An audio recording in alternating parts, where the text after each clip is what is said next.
All right, we are live. Let's go ahead and get this party started.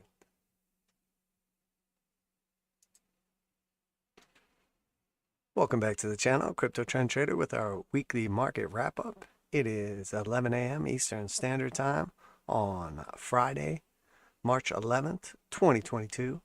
Before we get started, I'd like to remind you it's not financial advice. I'm not your financial advisor. These markets are extremely volatile. Please do your own research and trade responsibly. So we got quite a bit of action going on here. So it's looking like, at least for the short time, as we expected, it looks like the spike in gold is at least temporarily topping out or consolidating, still near the top of the range, looking very much like a double top. We saw some strength in silver, but obviously underperforming. We'll take a closer look at the commodity sector. Overall, been performing quite well. Oil looks like after that little spike top as well, it'll be cooling down. We'll have to see, does it consolidate and then go higher, or we're going to see a stronger pullback. We're going to look at the weekly and longer time frame charts and just going to keep that in perspective. Obviously seeing quite a bit of strength from the treasury yield. So once again, bonds are not looking so good. The yields are at essentially cycle highs, up over 2% on the 10-year. The 2 and 10-year spread the gap is closing. I mean, we see a little bit of bouncing around, but essentially right around like 20 or 30 basis points. So I mean, at this point in time, looks like the yield curve inversion is all but inevitable, and typically we see a recession within 3 to 6 months of the inversion. Now sometimes we'll have longer periods, up to like even we've seen 18-month periods from when the initial inversion occurs to when the recession occurs. But at this point in time, every single time we've seen an inversion, we've seen a recession afterwards. So anyone out there that is saying that we're not looking like we're going to have a recession, the economy's strong, the consumer's strong, they're obviously delusional, because with 100% certainty, every time in the past ever we have seen the inversion, we have seen a recession. Does it mean that this can't be the one time? This time's different? No, of course, anything can happen. But statistically speaking, do you want to bet on the thing that has happened 100% of the time, or do you want to bet on that this time is different? Me personally, I like to go with the math, the statistics, the charts, the facts, the truth. But to each his own. DXY still very strong. Basically has peaked out right around 100 and came back down, retest the 8 moving average and consolidating. And then obviously crypto very weak right now, barely holding on to support levels that it needs to hold on to, or else we will likely retest the lows, sweep the lows completely. I think like 35, 33, and then 30 will be some targets to the downside on Bitcoin. Most altcoins look substantially worse. Some of them down, 70, 80, 90% from their all-time highs. So, but does not mean that there's not a couple strong ones. We will take a look at quite a few of them as well. And then one more thing here. So international markets had a nice little pop-up and everything. But we are seeing some extreme weakness in China, specifically in the tech sector. So we're going to revisit a couple of our key China stocks. Obviously, there's some fear of delisting and everything through their affiliation, association, whatever, with Russia. So, obviously we're hearing mixed signals, obviously, from that. Putin came out and made a statement that talks were going well. At the same time, we'll have to wait and see. I mean, one, can we believe any of the propaganda from either side right now? I don't think we can. Two, are there more positives or more negatives? What could possibly come out that is bullish for the stock market, for oil, for commodities, for, whatever we're looking at? And then what could happen that's bearish? Have we had any rate hikes yet? People are saying, oh, the rate hikes are already priced in. Looks like 4 rate hikes this year for 25 basis points. Well, what is more likely to happen? Is it more likely that inflation is raging at almost 8% and Powell comes out and says, we're actually going to do a 50 basis point hike? Obviously, that would be bearish. Or is it more likely he comes out and says, we're going to do a 0-point basis hike because there's too much uncertainty? Obviously, most likely he'll do 25 basis point hike and we'll see 4 to 6 of them throughout the year. But realistically, I think if you had to say, okay, but which one is more likely? We get a 0 basis point hike or a 50 basis point hike? I would say 50. So, and I mean, you guys know how I feel. If it was up to me, if I was Powell and I had to fix this absolute blunder that they've created through completely being wrong and not being willing to accept that they're completely wrong and have no fucking idea what they're doing, I would come right out and do 100 basis point. I would raise interest rates 1% immediately and say, look, if this persists, we're going to do it again. But obviously they're not going to do that. They're more worried about like coddling the, dying economy market, whatever you want to call it. But that's not doing any good for anyone. So, but again, let's remember, what's going on right now? What is Powell doing? Does Powell really want to fight inflation? Or is the Fed's mandate to have 2% inflation? They've been unable to get the inflation blowjob, and now he's just sitting back enjoying it. I mean, we talked about this. We said it in advance. The last thing the Fed is trying to do is stop this inflation. This is wonderful.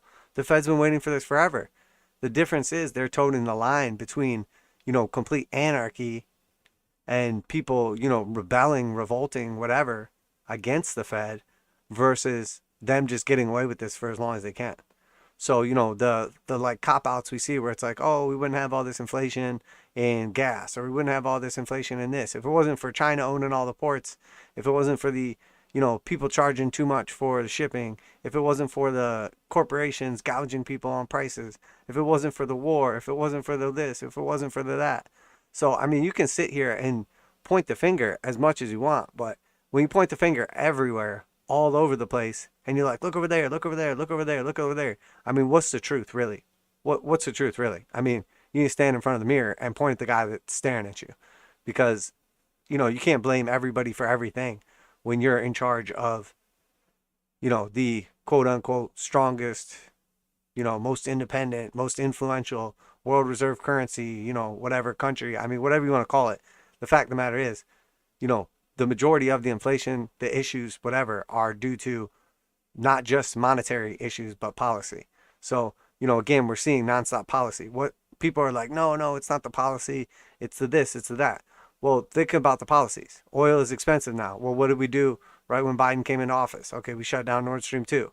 Well, whatever, we're trying to go green energy. Sure. Why is oil so expensive in Germany? Well, because of policy. They shut down all their nuclear reactors. And now sorry, not Nord Stream 2, but you guys know what I meant. Because of Nord Stream 2, now they can't certify it because they made a deal. And now it's like, oh, the U.S., we're going to virtue signal. We're not going to buy the Russian oil because, we stand with Ukraine. And it's like, oh, okay, well, who is buying the Russian oil? Oh, still Germany, still Europe. So it's all just virtue signaling as far as I'm concerned. So a lot of this is policy. We shut down the economy. We have supply chain issues.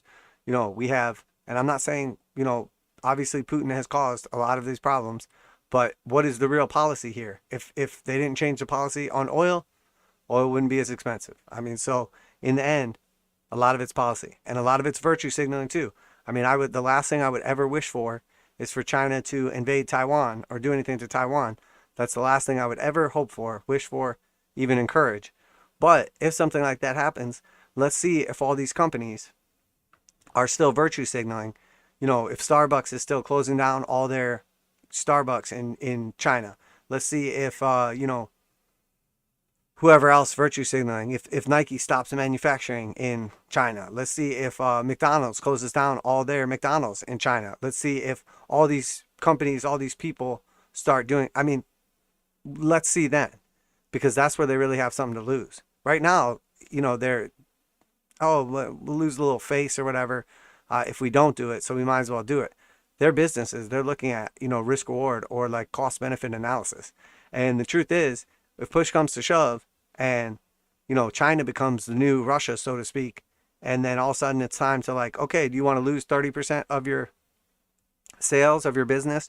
Do you want to be cut off for manufacturing? Do you want to be, then we'll see who's virtue signaling and who's ready to actually put their money where their mouth is. So, that's my little spiel for today. But the truth is, as far as I'm concerned, any company right now that is virtue signaling or making business decisions based on like these politics or whatever going on, as far as I'm concerned, they're uninvestable. They're completely uninvestable right now. Because the way I look at it is, there's nothing good can come from it. Any positive like virtue signaling from saying we're not going to do anything with Russia is bad for their balance sheets because that's going to cost them money. And then there's nothing good that can come from it. I don't think all of a sudden people are going to be like, oh, I'm going to go to McDonald's more because McDonald's closed down all their McDonald's in Russia. So now I'm not going to go to Chick-fil-A anymore. I'm going to go to McDonald's. because they're virtue signaling. I don't think that does anything positive for their business. I think it just doesn't do negative stuff. So if the same situation happens and we do get a situation like that in China, then all of a sudden that company has two choices. Now we have a situation in China, and let's use McDonald's again for an example. So now McDonald's is going to decide, okay, so are we going to continue virtue signaling? And now we're going to close down all our McDonald's in China and cost us a massive amount of revenue and, profits and hurt our business substantially. That's bad, obviously, if they do that. I mean, it's good because it's virtue signaling and it looks great. And it's like, oh, McDonald's cares. Yay, hooray, they stand with Taiwan. But it's horrible for their business, for their balance sheet, for their profits, for their sales, for the one thing that their job is to do, which is make money.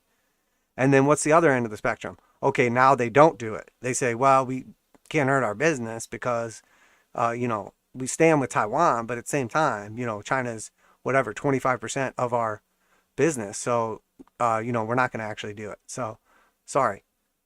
So now what? That's bad as well, right? That's bad as well. So now people are like, oh, boycott McDonald's because they won't close down their McDonald's in China. They don't care about the Taiwan people. They're horrible. So either way, it's bad. I don't see a good way that this comes off it. Because in my opinion, nothing good. I mean, it's great to virtue signal. That's awesome. You're like, I love women. Women are great. It's International Women Month. We should have more women executives. I don't think that there's enough people out there. There's people that care about it, that talk about it on Twitter, that might post about it or say this company's great because they love women. But the fact of the matter is, or whoever, Ukraine or Taiwan or whatever the situation is, I don't care what it is. A company could come out and say, we love whoever. It doesn't matter. My point is, it might create some press. It might get a couple people to come and spend more money. But the truth is, people spend money where they want to spend money at. People go to businesses where they want to go to business at. Not a lot of people change their buying behaviors because of positive virtue signaling. Most people that change their buying behaviors, and you could find facts on this, statistics, whatever. Most people that change them stop doing something because they don't like what a company or a business that they're buying from is doing. So in my opinion, virtue signaling only works in one direction. It's only bad. I mean, it could look good on paper and you're like, we're woke, we love everybody, hooray. But the truth is, it doesn't ever actually help your business. It only ever hurts it when you get, on the wrong side of it, in my opinion.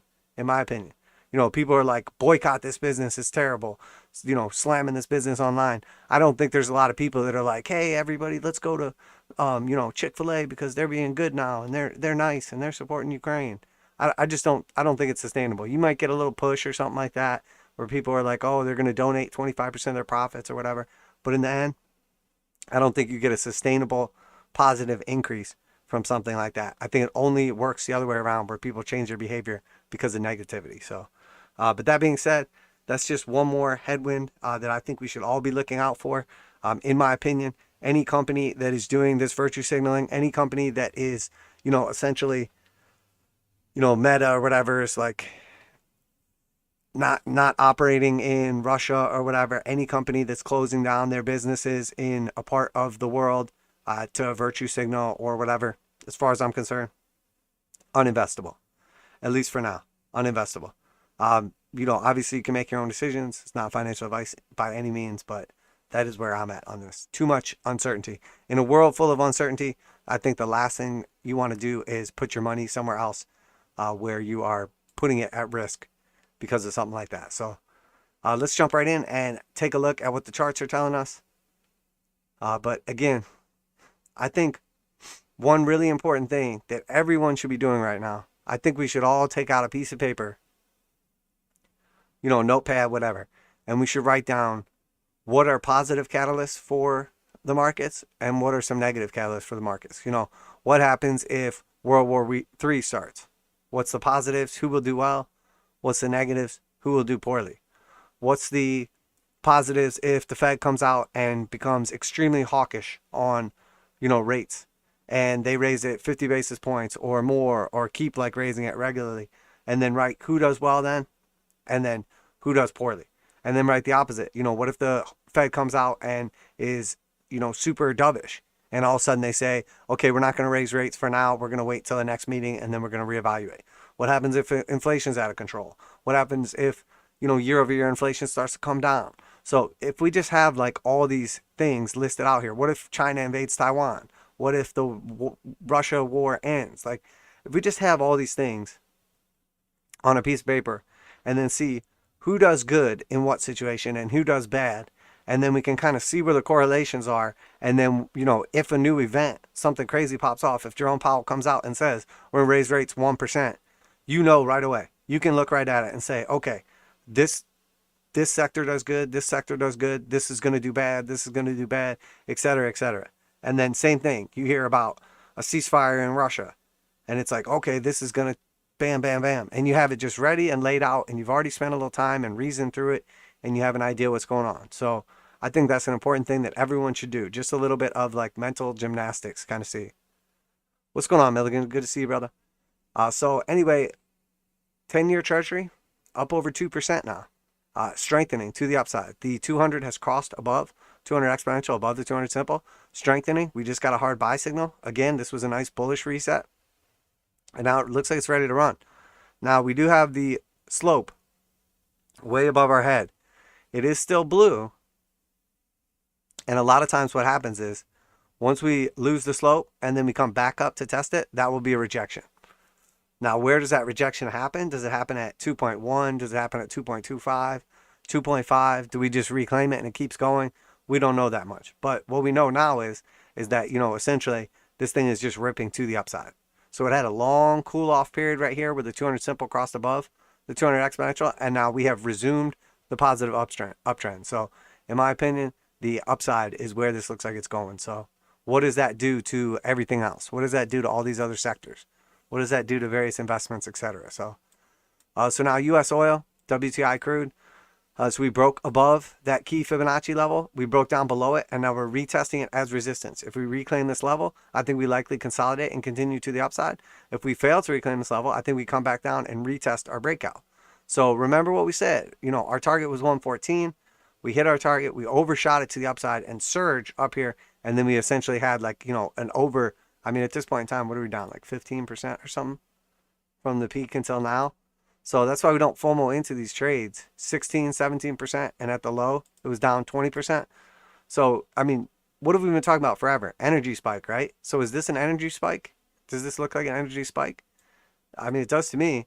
Now, how often have we seen a situation like this where we get a breakout to the upside and then we lose that level and then come back down, and then that was the peak? That was the blow off top. That was the short squeeze. That was the absolute peak of the market, etc. Pretty often. We see that happen quite often. You know, that will be essentially the end of a trend. How often do we see, you know, a blow off top like that? It comes back down, consolidates, and then we see continuation. Well, I would say fairly often as well. So could still go either way from this point. But as far as I'm concerned, still very bullish on oil long term. But let's be real here. I mean, this was a pretty aggressive move. I mean, we were just at 66 in December, and we shot up to over 120 something. So 100% move in just a couple months. 200 exponential is back above the 200 simple. So, you know, is it realistic to think that this was a big speculative burst and this cools off for a little bit before going higher? I think that's pretty reasonable assessment. Now, again, what could happen that helps oil? What could happen that hurts oil? Well, everybody has completely sanctioned Russia right now, right? So there's not a lot of things that could help oil right now. Everybody has already priced in, quote unquote, that there's no more Russian oil. So, I mean, I would say everybody that's an obvious, like, oh, so Russia can't sell oil to people, so oil price is going to go up. So I would say it's already pretty well priced in. So what could hurt oil now? You know, maybe they ease some of the sanctions. Maybe, you know, there's a ceasefire. Maybe there's new negotiation talks where, you know, Russia's going to apologize and then things will go back to normal. I don't know. But I mean, for me, it seems like there's more headwinds, at least like short to midterm, or there's more priced in already than there is, you know, potentially to push it higher. So looking at the VIX next. So, you know, we discussed this. Obviously, the VIX was at the top of the range again. Looks like it's cooling down, back down here at the heart line. I fully expect us to at least visit the heart line, possibly even go back down here and retest the top of the channel breakout. I mean, we haven't actually held the yellow descending channel breakout yet. And the 200 exponential and simple, will be right around that level by the time we would get there. So I think it's pretty reasonable by the end of March that we might be back down here at like that 23, 22 level, retesting 200 exponential and simple in the breakout. Now, does it have to happen? No, we could easily just surge. You guys know when we get a breakout to the upside or to the downside, often what happens is we'll hit the top of the range, come back down, not quite get to the bottom of the range, hit the top of the range again, come back down to the heart line, and then hit the top of the range, and then we'll see the break. So as long as we continue to put in higher lows and higher highs, more likely than not, we'll probably break out to the upside, and that's probably going to be some kind of crash in the markets. And we'll see what happens, though. I mean, it looks like this is going to continue to cool down for now. Not unexpectedly, a little bit of relief rally probably in some of the markets. So Dow Jones put in that new low. Coming up here slightly, we got back above the 8. We'll see how today closes. I mean, in all reality, we know what we're looking for.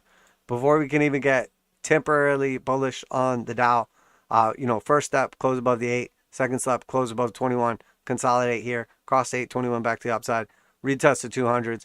And then if we break through the 200s, consolidate above them, flip the slope back over blue, and then we can start getting bullish. Right now, doesn't look like that's going to happen, because when we zoom out and we look at what's this week look like, let's zoom out and look at the week. Well, we had that pretty aggressive rejection of lower prices, and then the next week we just melted down, and then the next week, we melted down a little bit, got another strong rejection right here.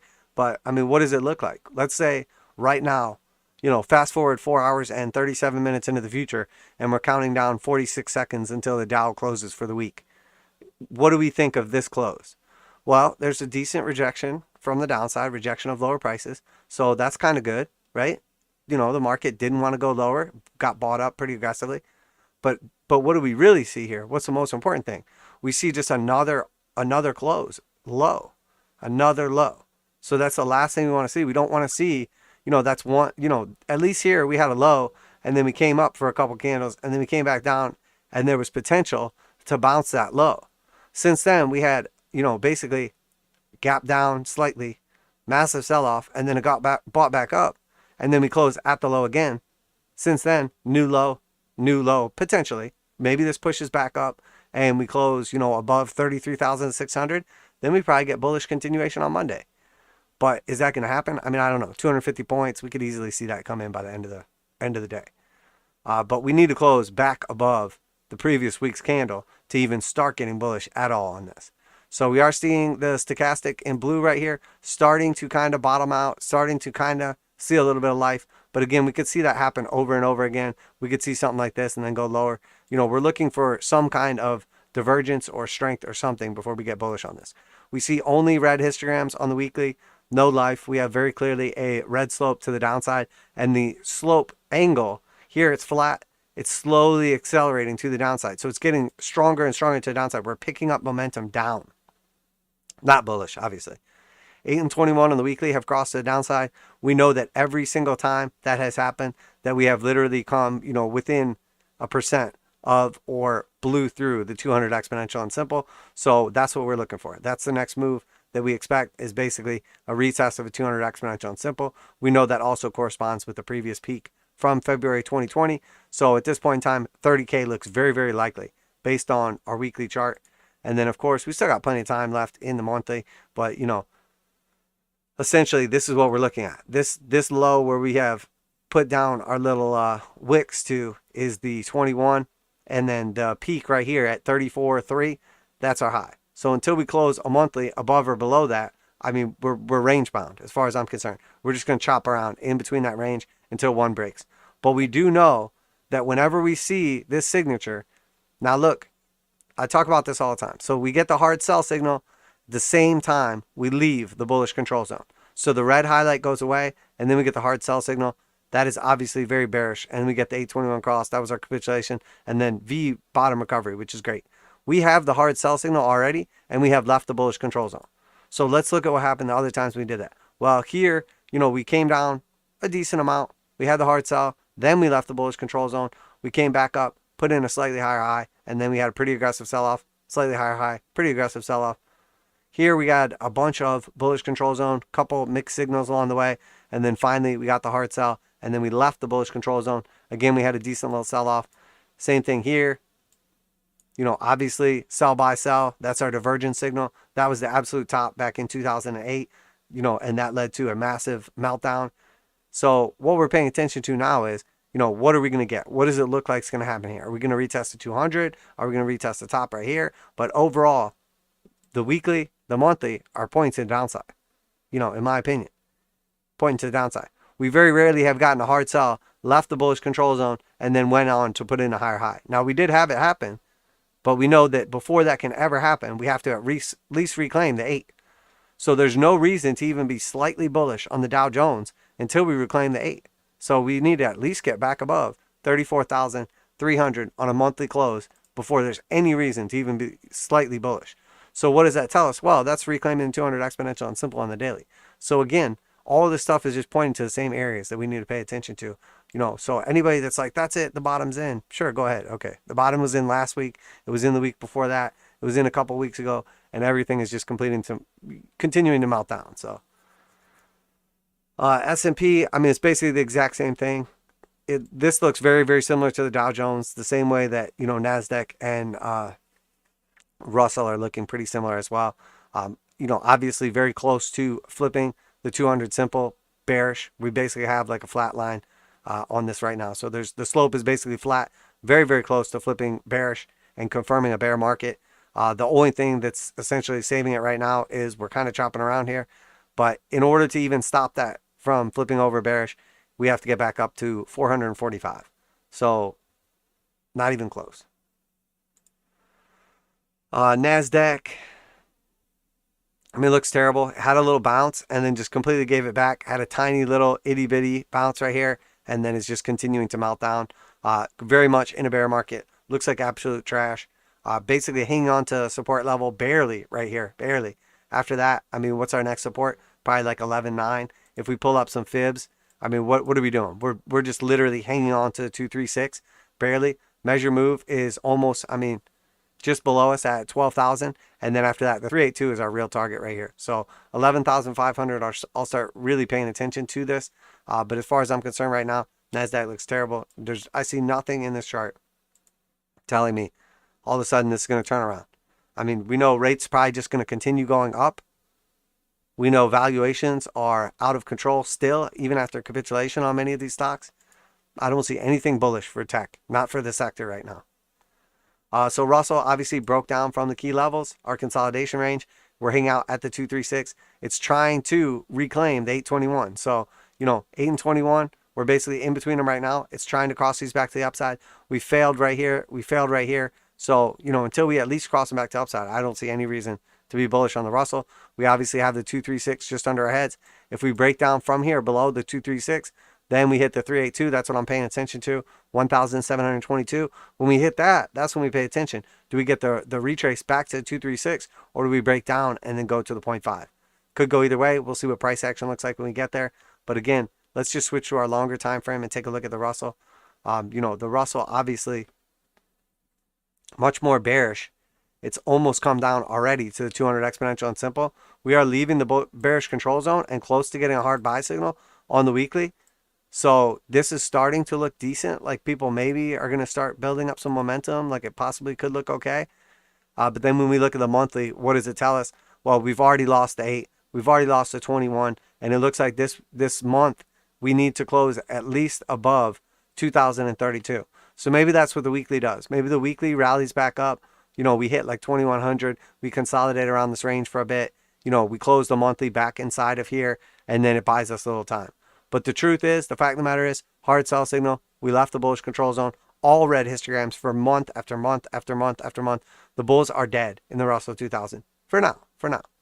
Targets a downside still 1,746. You know, I mean, this thing is already technically based on like Wall Street, you know, 20% downturn. It has already hit into a bear market. From where it's at right now, it's right about 18.5%. You guys know, obviously, I've been bearish on this for literally months. And I mean, obviously, I've been right. Because, you know, the Russell is trash, obviously. XLE staying a little bit stronger than oil. Obviously looking okay for now. Energy trades still looking all right. Still very much inside the bullish control zone. Probably bounces this. Probably does find some support. No divergence or anything. It looks good. It still looks good, honestly. Transportation. So we had a pushback up. We held the heart line of the descending channel very much in a bear market, 200 exponential and simple to the downside. We see here too, this is one of the hardest signatures to break through when the top of a channel or pattern that we have is resistance. And then we also have the 200 exponential and simple right around those areas as well. It's very, very difficult to get through that. So as far as I'm concerned, the likelihood of us breaking out to upside, extremely unlikely, extremely, extremely unlikely. And let's be real here. How's transportation sector going to do with all-time oil prices, all-time shipping container highs, all-time, jet fuel prices, all-time? I mean, how is this going to do? How is transportation going to do? Terribly. I mean, demand's going to go down because prices are gone up. Prices are going to still be extremely expensive.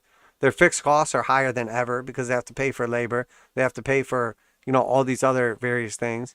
So as far as I'm concerned, transportation probably going to continue being one of the weakest sectors. One of the weakest sectors. Financials looks absolutely terrible as well. Confirmed into a bear market. Had a nice little bounce, but put in a very, very low, new low right here. Broke down to some key levels and kind of held, which is good for now.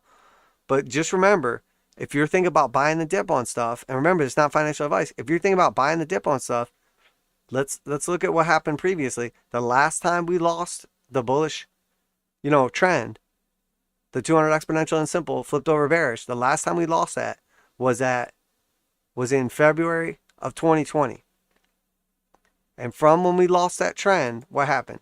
And this is obviously not the most common situation, but we lost almost 40% of the financial sector. And how long did that last for? Once we flip bearish until we flip bullish again, technically, depending if you went from above the 200 exponential and simple or you waited till the slope, that was 282 days. So the better part of a year of bearishness. And let's just look at what's going on here. So we just flipped into a bearish trend right here. So how long has it been since we got bearish on financial sector, officially based on this? 11 days. So we're 11 days into our 280-day downtrend. So we got 270 days of pain left. And then after that, everything will be fine. Probably, statistically, based on what happened last time. Doesn't have to be like that. Maybe we get a shorter one. Maybe we get this. So we're 11 days in versus till we flip back and they're both bullish again at the same time. Arguably, it would have been like right here. You could say right here. Either one is fine. So 173 days. So I think if you're prepared to be upside down in a bear trend for the next 6 months, I think by all means. But I mean, that's not how I trade. That's not how I trade. I don't like being a loser. But if you're into that stuff, you're a masochist. You like the drawdowns, the pain. You like to be the guy who tries to buy the absolute bottom, the dip, whatever. By all means, that's up to you. Obviously, none of this is financial advice. XLC. So communication looks like trash, but we did hit our target. So I thought it was worth paying attention to, or at least looking at. Did we look at this the other day? Damn, I can't remember if this was a request or if we looked at it the other day. So anyway, all right. So we have our fib. We hit our target. We have clear resistance above head. We're clearly in a bearish trend. We've tapped twice already, the 382. So if we come down here and tap it again, I'm not looking at that as a buying opportunity. I'm looking at that as the bouncing ball, bouncing just lower high, lower high, lower high before just another waterfall. So this is very, very strong support. So obviously we have our previous peak right here. And then obviously we have the 0.5 right there. So that to me is very strong support. That's where I would start looking at this as at least short-term bottom, potentially like bottom. Obviously we have to see how everything looks when it gets there, but that's the real area I'd be looking for. Doesn't mean there's not some value here. It doesn't mean it couldn't have a bounce here all the way back up to the 236. There's definitely potential for there to be some meat on the bone from the 382 to the 236, 12.5%. But again, you're basically, if there's 50% chance it goes up, 50% chance it goes down, coin toss. So in a bear market, in the weakest sector, one of the weakest sectors, I wouldn't want to call bullish. So XLP, on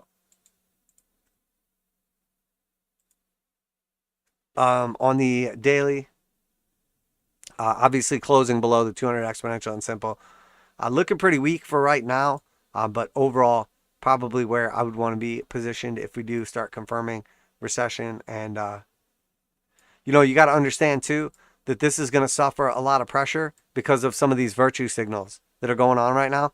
A lot of these companies that are in the consumer staple XLP, a lot of these companies are the ones that are like, we stand with Ukraine. We're going to close our McDonald's. We're going to close our businesses. We're not going to serve up these people because we're going to sanction the evil Putin, but really who are we hurting though?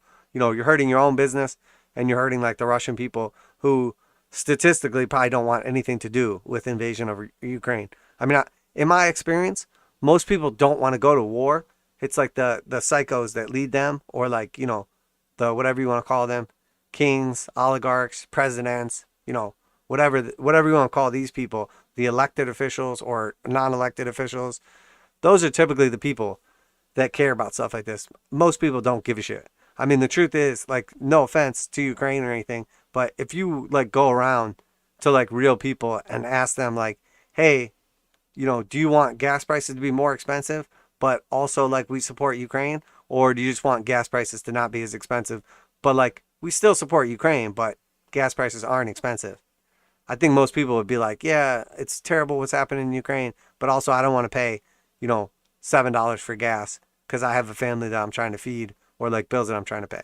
And again, I'm not saying that's my opinion. I mean, like, not to be like heartless or whatever, but I don't really care about gas prices. Like, if gas goes to like some ridiculous amount of money, like, sure, it sucks. I'm going to have to like pay more for gas. But I mean, there's not really like any amount that gas goes to that I'm like, oh, I'm just not driving anymore. Like, I can't afford food anymore because gas is too expensive now. So like, I don't really care about gas prices. I don't really care about food prices the same way that a lot of people do. And again, I'm not trying to seem like a dick or anything like that, but it doesn't really affect a lot of people the way that it affects like poor people. The reason I care about gas prices and food prices and inflation is because I care about people and don't want them to suffer. So for me, the reason I care is not for my own self. It's my like empathy for others, knowing that there's people out here who have children that they want to feed with like good or healthy food, or I mean, maybe just McDonald's, I don't know, or drive places like to work or whatever, where at some point in time, if there's a bunch of, one of the main things we've heard throughout this entire like situation is that people won't go back to work because it's more expensive to have somebody like watch their kids because labor's through the roof, or there's too many regulations or whatever. So you figure, okay, I'm some working mom or whatever, married, got a couple kids, and I make $30,000 a year. Okay.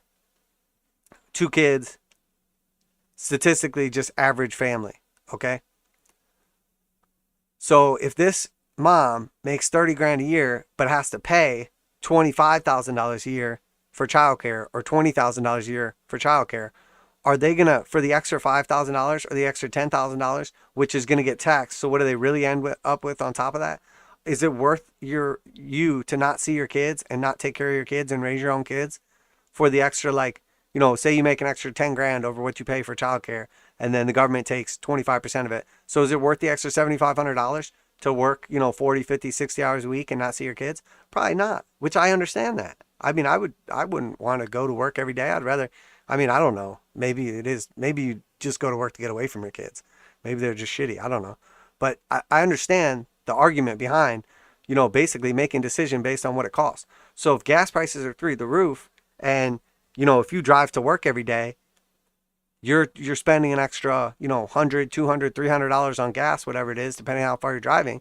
At some point in time, you say, okay, if childcare is this expensive, if food is this expensive, if gas is this expensive, I'm just stay home and take care of my kids.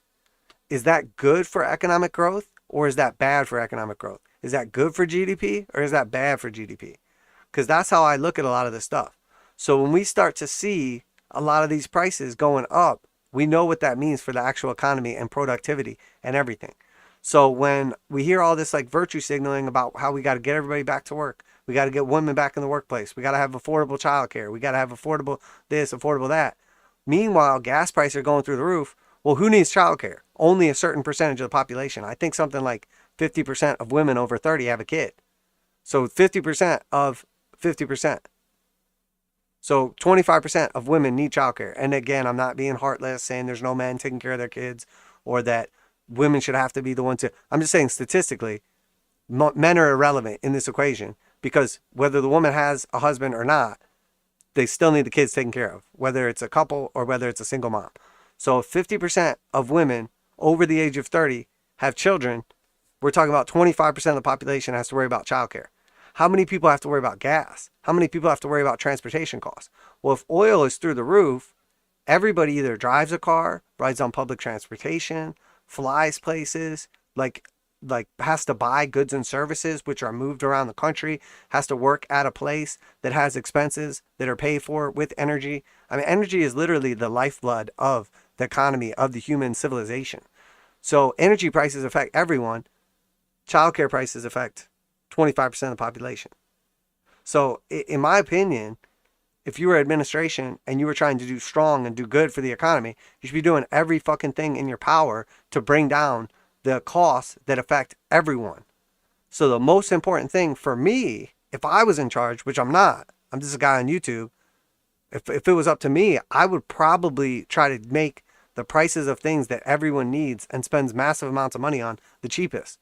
So I would try to make housing the cheapest. I would try to make energy the cheapest. And I would try to make food the cheapest. And what are we seeing? Record high housing prices, record high food prices, and record high energy prices. So maybe I'm just thinking outside the box, but I would think that the people in charge would use their brains and realize that they're retards because they're literally doing the opposite of what needs to be done. We're never going to have economic growth. We're never going to have a good society. We're never going to have a good GDP. We're never going to have positivity if we don't get the three main costs that everyone pays for down. So sure, we can focus on equity, we can focus on equality, we can focus on childcare, we can focus on, drug prices, we can focus on whatever you want to focus, that's fine. But the most important thing, the best thing you could possibly do is do something positive for the shit that everybody is affected by. My opinion. But I mean, hey, let's help out women, black people, Mexicans, that's good too. Because they also purchase food, energy, and have to live somewhere. So I don't know. It blows my mind. It almost seems like they're trying not to help a certain group of people by helping everybody but those people.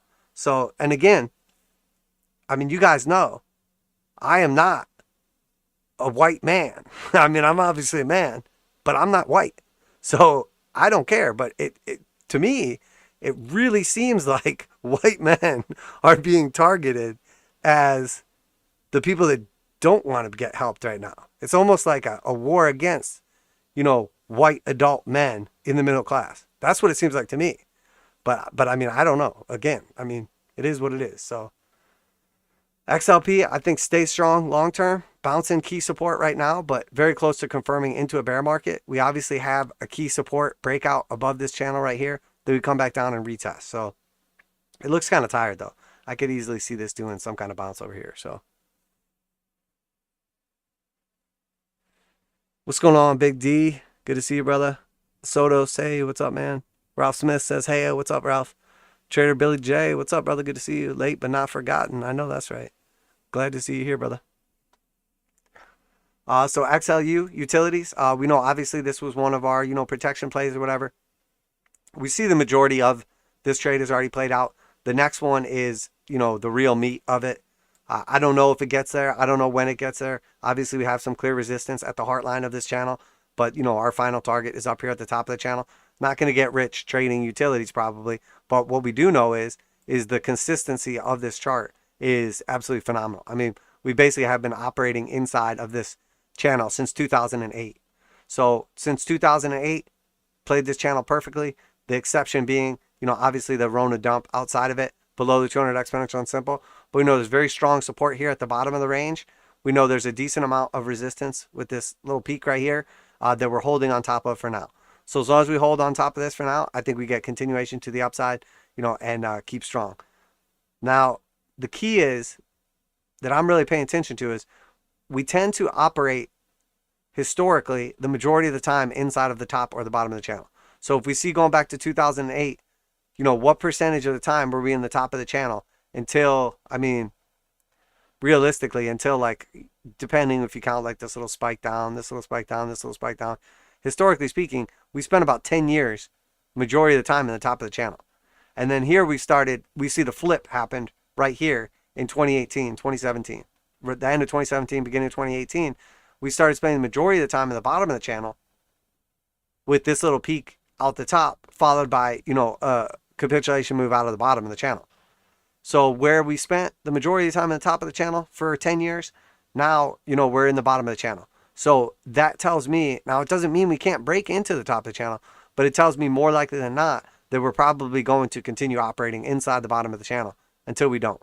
So for now, this support seems the strongest, this resistance seems the strongest until something changes. So I would say we're probably in the top like 2/3 of the range for now, or top 1/3, I mean, depending how you word it. But I'd say we're closer to the top than we are to the bottom for now. XLRE trying to reclaim the 200 simple, but at this point in time, it looks like we came down to support, bounced it, it broke, and now this is just people unloading their positions because we retest the 200 exponential and simple. People unload the positions when they bought the dip right here, and then we probably go lower. We're also at resistance, you know, just entered the bullish control zone. We'll see what happens. If we reclaim this level, it starts to look strong. Maybe we start putting in like an inverted head and shoulders type deal. You know, we'll start seeing if we break above like 48 or something like that. If we start to see some strength coming in, maybe we could do a new fib right here and see what the potential is if this looks like it might be topping.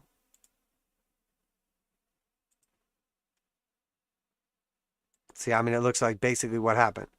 We came down, we touched a 236, got a nice little bounce, and then we know, I mean, we see the same signature over and over and over again every time. You know, not every time, but a lot of times. You put in a potential high, you come back down, retest the 236 of the entire move, confirm that, you know, we have probably topped out, retest 200 exponential and simple, push back up, it fails, and then we go to the 382. So looks like we're headed to 40 eventually. What happens in the meantime, we don't know, but over time, that's probably where we're going.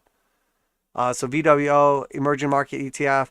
All right, so this thing is going to probably struggle here pretty bad, just because I think there's a nice percentage of this is in China, and China's obviously struggling right now. So it looks like, in my opinion, it looks like this thing is potentially, I mean, there's a lot of chop, a lot of support through here and everything, but if we start to consolidate too long outside this range, I think we more likely than not come down to the green support line. So we have put in a long-term support line for, you know, this powerful move to the upside. And then we had another one. Matter of fact, let's go to the monthly. So you're like, you're just drawing random lines places. Well, it's you know, we have a bunch of closes right here with a couple peaks out the bottom, like this guy right here. And then if we go by the closes on the monthly, we have basically two supports right here. We have a 200 exponential and simple on the monthly below us at like 41. And then we obviously have this green support way down here at like 35. So that's what I'm paying attention to. This looks very bearish, accelerating to the downside, all red histograms, lost the slope line, and we're losing an ascending support line that has been supporting us basically since 2009. So we'll see where the monthly close is, but you know, whenever we previously have closed below this, look what happened. We just, you know, this is our bloody waterfall. So where does it go? Does it go right here? Does it go right here? I don't know, but either way, it probably doesn't look good. So emerging markets, all the people that are like, it's emerging markets, gotta diversify. There's great value. I'm like, well, hey, you like it at 50, you're gonna love it at 30. DAX. So Germany looking okay. Had a nice little bounce right here. Hard buy signal. Couple green histograms. You know, obviously had a pretty big capitulation move right here. Could go either way on Germany. I mean, I like that we bounced the support and it's holding for right now, but you know, I don't think they're like out of the water yet. I think Germany is probably one of the European nations that's going to like suffer the most from what's going on right now. So bunch of support right here. You know, obviously Germany is still buying plenty of Russian gas, so, or oil. So I guess they're not virtue signaling, or maybe they just care more about prices or their people than virtue signaling. Maybe they don't hate Ukraine, but they love their country. I'd say that's probably reasonable statement. So we'll see what happens here. Do we bounce this level, come back up to 29? Do we go lower? The daily looks okay. The weekly looks like indecision right now, but confirming into a weekly bear market. So it doesn't look good. We had a little sketchy area right here that we bounced it. So it doesn't have to be game over, but looks like it's pretty much strengthening to the downside. Does not look good on the weekly. Monthly, I mean, a lot could change. Got pretty aggressively bought up right now. So we'll see, does it hold this level and then move back up, or does it end up closing outside of this support? Looks very bearish though. Bunch of red histograms. You know, lost the slope, hard sell, coming out of the bullish control zone. I mean, these markets look terrible right now. I mean, they have looked terrible. We've been talking about how terrible the markets look for like a year now, okay? And it probably seems like I'm just super bearish on everything, but I mean, I'm like the translator, okay? The markets are speaking one language. I come in here, I just translate it and then use my words to say what the markets are saying. This is not it's not my opinion. That's the problem is, you know, this isn't my opinion. It's what the market's saying. I'm just translating it. So if the market says, fuck you, we look like shit and we're going lower, I'm not saying fuck you, that we look like shit and going lower. That's what the market's saying. I'm just translating. So China, obviously, you know, still looks terrible. Tech sector got, you know, pretty heavy sell-offs today. Did get that aggressive buying right here. Pushed back down again. Got bought back up again. So, you know, maybe we're starting to see rejection of lower prices here. But we have broke down from key support. We're outside the range. Happened a couple other times and we were able to reclaim it. But now we have this massive horizontal support, which we would expect to act as resistance. So essentially, I can't get bullish on China until we break back above 14.3, that white support or resistance. I mean, it looks terrible. The last thing we wanted to do was lose that. And now we are very much below the 200 exponential and simple. So if we close this week, you know, anywhere below 14,280, we're basically confirming into a bear market on the weekly, 200 exponential and simple. And then when we zoom out, you know, one more time to the monthly, obviously still plenty of time to go, but you know, 821 have crossed the downside. Now, each time we had that previously, that was pretty much the bottom these last couple times. We'll see right here. Lost the slope line. We're in the bearish control zone. I don't see anything to get excited about for China right now. I really don't. I mean, this looks like, you remember looking at Alibaba, and, you know, actually we're going to look at those today, and Baidu. We had a similar chart like this where it was just going parabolic forever, just putting in new all-time highs, crushing. And then when we lost that key support trend line that had went back for like, you know, a decade or whatever, when we lost that, it was literally just a bloody waterfall. So that's what it looks like to me. And you know what TLC says. Don't go chasing waterfalls. I mean, I'm not saying it. They're saying it. UK 100, aggressive bounce, retesting 200 exponential and simple, retesting our key Fibonacci 236 breakdown. Looks like basically a pushback up here. Looks like a reflex rally, reaction rally off the 382. This is that move we were just talking about. We break down below 200 exponential and simple, confirm on the 236, break down to the 382, retest the 236 and the 200 exponential and simple. If we don't reclaim them, we probably come back down, revisit this, try to double bottom, or else we go to the 0.5. So, you know, this is what we often see. But again, just now confirming into a bear market. So last thing I want to do is get like overly excited. We had plenty of times to buy the dip at the 200s. And once they break, that's when it's no longer looks like a buying opportunity. It looks like a selling opportunity, in my opinion. So DXY. Remember, obviously, none of this is financial advice. I'm not your financial advisor. Markets are extremely volatile. Please do your own research. Trade responsibly. DXY, strong. Bounce at 8 quickly. We had an aggressive sell-off. Bounce at 8. Still looks strong. DXY, absolutely crushing. We're looking for some kind of like bearish divergence or something that's telling us this thing is not just going to keep like ripping to the upside. Very, very strong. Weekly is above the 200 exponential and simple, confirming into a bull trend. Very bullish. About to get the 821 cross again. Very strong. Chopping through some key resistance right here. I mean, if we break through this resistance right here, we're basically back to, with the exception of a couple candles right here on the weekly, you know, we're basically back to like 2017 levels. And like at this point in time, you know, I always look at those charts and I talk about like the resistance and the support and all that stuff. When we look at, you know, this chart right here, and I always draw this chart's obviously very crazy. You know, I always draw like those insane charts where we have like a bunch of red above our heads or whatever. let's do the opposite now. So it doesn't look like I'm just always bearish and mean. This is all resistance we busted through. So now this is all support. This is all positive bullish energy, you know, and then like going back as far as 2003. So going back 18 years, what do we have to break through? What's left for us to break through before this thing is just going like absolutely parabolic? I mean, what's left? What are we fighting? Who are the bears still in the market? Who's still upside down in the dollar if they bought? I mean, this is what we're fighting. This is what's going to stop us. So does it look like we have more headwinds or does it look like we have more tailwinds? Because I would say, you know, and again, I'm just using technicals. I'm not saying the dollar is going to stay strong forever. I think fiat currency is trash. It's garbage. You know, I think the USA is as guilty or more guilty of, you know, war crimes than probably any other country out there. I think we've done some of the absolute grimiest shit. You know, we've done just as bad of things that Russia's doing right now. We have done just, you know, we were definitely involved in the Rona lab situation with China, and yet everyone thinks China's in. So don't think that I'm just some, you know, culty and I'm like, the USA is the best and everything's great and hurrah. Okay, I love my country. I love freedom and everything. But the policies and decisions and everything, as far as currency, as far as war, as far as, you know, experimenting on things in laboratories that potentially could kill millions of people, they're bad for sure. I'm not just some culty. I'm not always bullish. I'm not always bearish. I don't just only love the USA and think that they can do no wrong by any means. But if you just look at this chart and you say, going back to 2008, do we have more support and bullish momentum to the upside, or do we have more resistance and, you know, bearishness that could potentially stop us? Because that's where we're at right now. We're right here.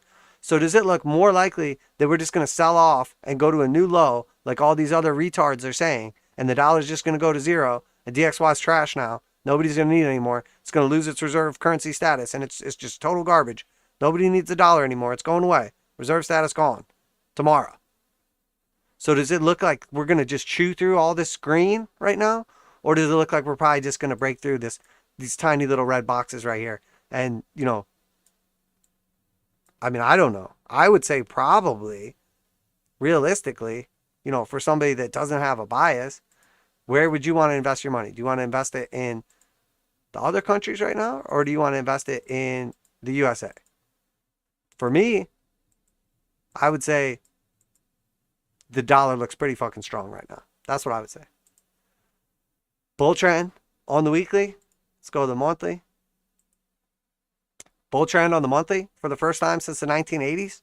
We're above the 200 exponential, above the 200 simple. They both have a positive trend. We're inside the bullish control zone, aggressively moving to the upside. We have only green histograms and blue slope line above the zero line. So, I mean, we're literally in the most bullish trend possible on the monthly. So anyone that's telling you the DXY is weak, the dollar's weak, the US is going to lose world reserve currency status, they're brain dead. It's a fact. They're brain dead. They bought into a cult of people that are saying that this is going to happen and here's why. And then they said, I like that idea. It sounds intelligent and it lines up with my narrative. So the dollar is trash and it's going to die compared to all the other currencies in the basket. And they're going to lose reserve status because they're mean and it's not fair that they're buying other people's stuff with their fake dollars. And I'm right. That's what they sound like. That's what anybody that's bearish on the dollar right now sounds like. Sounds like a fucking brain dead retard. But I mean, that's just what the chart's saying. That's not me saying that. That's the chart. I'm just translating what the chart says. So, bullish or bearish on the dollar? I would say it looks okay. Looks okay. Looks pretty good. Looks looks like the best it's looked since 1997. So, if ever there was an opportunity to be bearish on the dollar, I would say it was probably any time when we were in a bear trend. But now that we're in a bull trend, I probably don't want to bet against it. But what do I know? Not like there's like, you know, hundreds of like trillions of dollars in world debt denominated in dollars that would need to be paid off before the dollar could lose its world reserve currency status. Oh wait, no, there is actually. Sorry about that. Yep, there is. Yeah, big D. Dollar 100%. I mean, people are just retarded.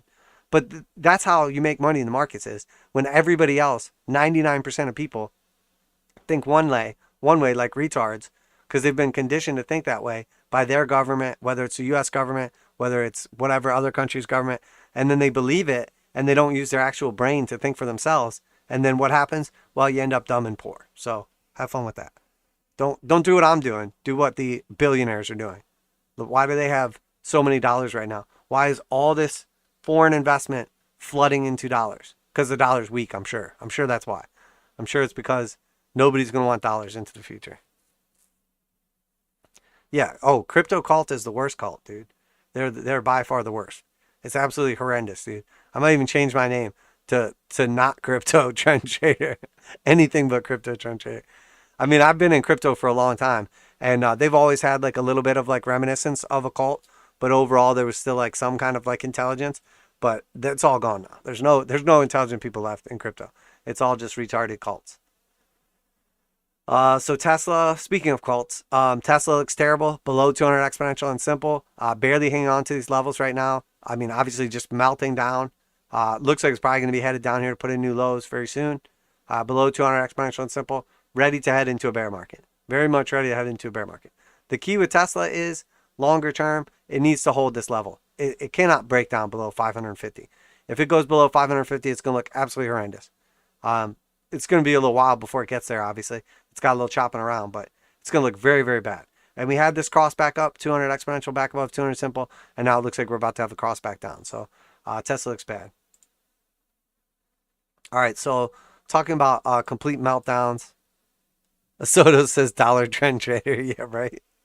Yeah, right, dude. And then I'd have even less people watching my channel and views. They'd be like, I hate this guy. He likes the dollar. What an idiot. I mean, let's be real, though. At this point in time, I've either pissed off, scared away, or, completely isolated anybody that doesn't believe in technical analysis and is in some form of cult. Because I have literally ripped into probably, I can't even think. I've ripped into everything at least one point in time or another. And cults don't like when you talk bad about their God, whether it's Tesla, whether it's, oil, whatever it is. Like if you badmouth it, actually, I don't think I've ever badmouthed oil. But if you ever badmouth whatever it is that they worship, their idol or their crypto or whatever it is, they're gone. They're like, he's mean to XRP. I won't be back. They're like, dislike, comment, you're stupid. XRP's the future. Fuck you. Do not recommend this channel. You already know. But I don't really care. I don't want those retarded ass people. I want people that want to use technical analysis and make money. I don't give a shit. All these things can go to zero or up 1,000% tomorrow. All I care about is making money. I don't care about any of this other shit. I really don't. I don't care if the dollar goes to zero as long as we are technically positioned for it. That's all I care about. I'm here to make money because you know what? If I have 100 Bitcoins, if I have 10 Bitcoins, or if I have 1 Bitcoin, it doesn't do me any good. I can't use Bitcoin for anything. I need actual dollars to pay my bills and buy things with. So as far as I'm concerned, I don't give a damn about any of these assets. I don't care about any of the stocks. I don't care about any of the cryptos. I don't care about currencies. I don't care about any of them unless I can take them and buy actual things. That's what I care about, is my way of life, comfort, being able to take care of my family now and into the future and have a nice retirement. So Alibaba is next. Complete meltdown. New low. How long have people been saying, I'm buying the dip on Alibaba? These are value prices. We'll never get prices like this again. It's going to fill the gap. Look at this. Just complete fucking meltdown on Alibaba. And now, it was just at 98. Now it's at 88. How many times have we talked about this? When people say they're buying the dip. Okay. So from the all-time high, and I talk about things can get cut in half and cut in half and cut in half, down 32%. Okay. Then it had a pop to the upside. And then what after that? Down another 23%. And then it had a little pop to the upside. And then after that, down 40%. And then it had another little pop to the upside. And then what happened after that? Down 40%. And then it had another little pop to the upside. And then what happened after that? Down 40%. So how many times can you lose 40%, 40%, 40%, 40% over and over and over again? And that's my point. Things can get cut in half indefinitely and it never goes to zero. Because you start with $100, you cut it in half, you got 50. Cut it in half, you got 25. Cut it in half, you got 12 and a half. And then not to mention, if you add in slinky theory and we have these little bounces every time, you know, first time it goes down to 50, then it goes back up 75. Then it goes to 40, and then it goes back up to 60. And then it goes to 30, and then it goes back up to, you know, 50. And then it goes to 25, and then just keep getting wrecked and wrecked and wrecked. And I mean, this thing looks absolutely terrible. This is the full chart on Alibaba back to 2014. And this thing has completely melted down back to here. And again, just like we looked at the dollar a second ago, and we did that little analogy, you know, this isn't as bad as like some of the things that we have going on here. But I mean, this is the point I was making is, you know, at this point in time, how many people that ever bought Alibaba are still up? I mean, this completely has just melted down and lost all the gains. And now these people right here, the people that bought right here, are the only people that have ever made money on this stock. And, you know, this isn't some company that makes no money that just came out yesterday via IPO.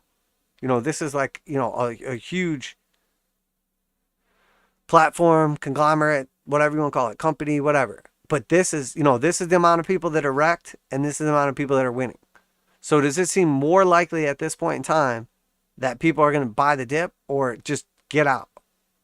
I mean, that's up to you. I can't tell you one thing or another, but I mean, when I look at this, I would say there's a lot. It's more likely, I think, that we go lower than we just all of a sudden have bottomed and go higher.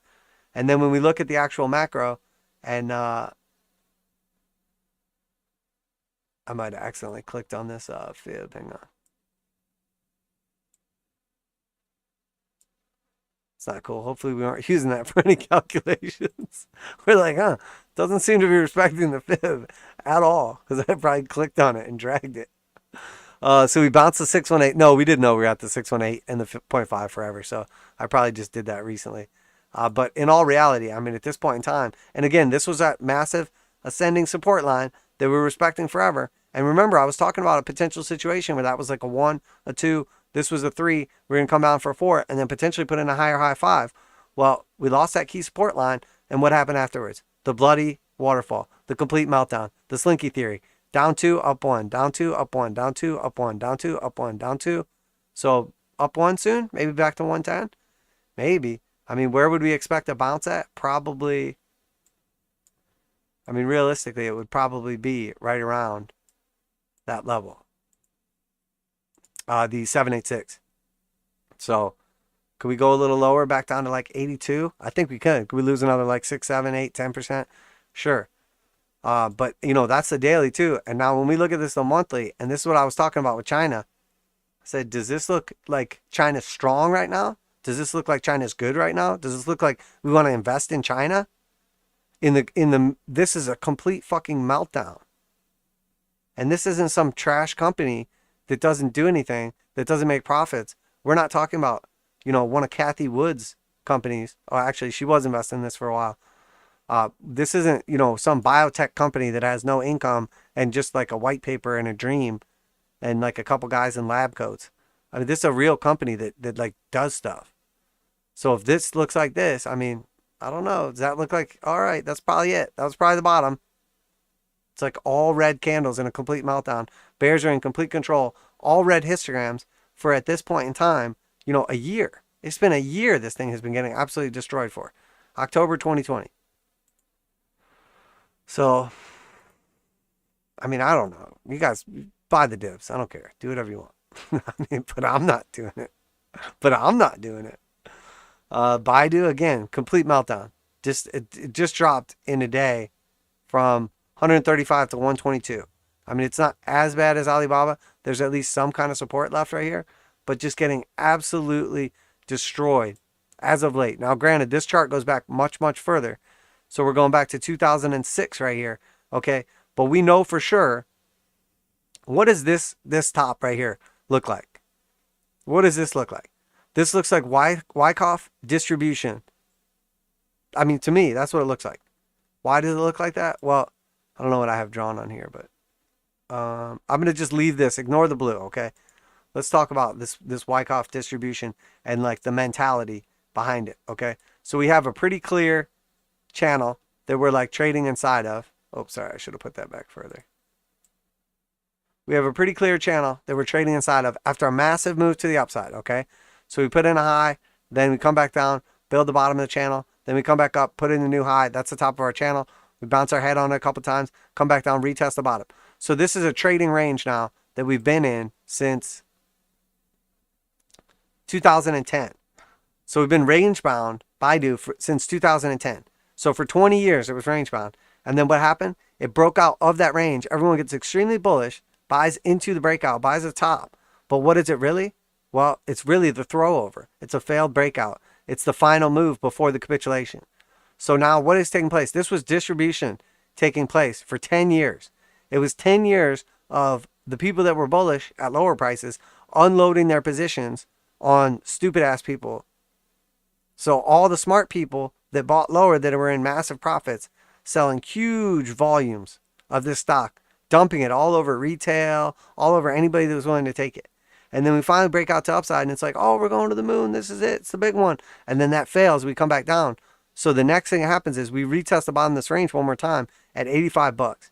So we're at 122 right now. We'll lose another 33% of our value. Now, maybe we bounce that. Maybe we retest the heart line afterwards, come back up to 150. Who knows? I mean, this is a 10-year pattern. But when this breaks, when this 10-year pattern breaks, we know what happens. The same way that we would be bullish if it broke to the upside for the measure move, we'll be bearish if it breaks to the downside. And if this breaks to the downside, I mean, obviously it's going to be a while. Distribution's still taking place. We'll probably get a little bounce right here, then come back up. This, I mean, and this is just technicals, just statistically speaking, you know, it should come down to somewhere around like $30 or $40. So, you know, you get cut, what, 122 right now, lose another 33%. It's at 86, pops back up to 150. You know, then it comes back down to 80 again. You lose another 50%. Then it comes from 80 to, 40. You lose another 50%. I mean, how many times you can get cut in half? You get indefinitely. So China looks so bad right now. So bad. Oh, let me put that back to a shorter time frame. Absolutely terrible. Absolutely terrible. NEO, I mean, just melting down. I've been talking about this forever. Everybody was super excited at NEO at $65. And I said, let's just remember, not too long ago, this thing was like $2 and China came in and bailed it out. So it went from $2 to $65 and then started melting down. And now here we are at 16. And everybody was like, oh, it's at 20. You'll never get NEO at 20 again. Sure, I'm sure they'll say the same thing at 10. I mean, this thing just looks like there's no support really till like 10 bucks. So that's what I'm looking at. I'm looking at that $10 price target. You know, and again, we talked about once we broke down from this descending wedge pattern, we talked about basically, the breakdown and measure move giving us like a 4 target way down here, essentially at the top of the one. And then, obviously it wouldn't go backwards in time, but, and then potentially having like a 5th wave to the upside. Now, does that have to happen? We don't know. We don't know what's going to happen, but there's still potential for NEO long term. But in the meantime, I mean, this thing could get absolutely crushed. It just lost the 236. So the 382 target is at $13.75. The 0.5 target is at like $9. So is now time to buy the dip? I mean, sure, do whatever you want. Kathy says, I've been buying. Oh, speaking of Kathy, it's been a while. I know you guys love ARK. I know ARK is super popular and people just love to see it. So remember how great Kathy Wood was and how she was this amazing investor. And, from 2018 till 2020, her stock basically just went sideways. And then she had these massive gains, billions of dollars in inflows, massive, ETF and innovation, and she was going to change the world and everything. Well, hey, trust Kathy Wood with $50 billion, she'll give you back 25.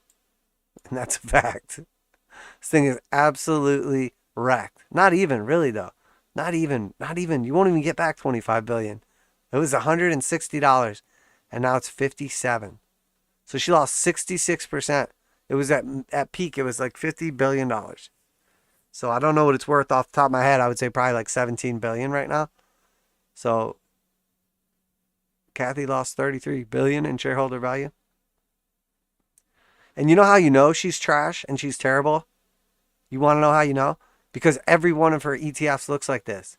If she knew what she was doing, We have the best research in the world, and we're betting on innovation, and we're diversified into multiple fields of innovation, and we have yield curves fielding yield curves, and we have the strongest research, and we share all our research publicly. And then why is every fucking one of your ETFs look like total trash? Every one. She should open up her own ETF that is a inverse ARC ETF. So that way at least one of her ETFs would do well. And maybe she would actually open up an inverse ARC ETF, and then all of a sudden that one would fail too. So then her other ETFs would be going up. So either way she wins. But I mean, at least that way she would have one way you can invest in her, through her, with her, that actually doesn't just like piss away your money. But I mean, I'm sure she's not going to use her brain and bet against herself. But I mean, I can't even imagine. If I invested in an ETF, ETF should never lose 66% of their value. It should be literally impossible. You should retire or quit or, take extreme measures if you lose 66% of people's money in an ETF.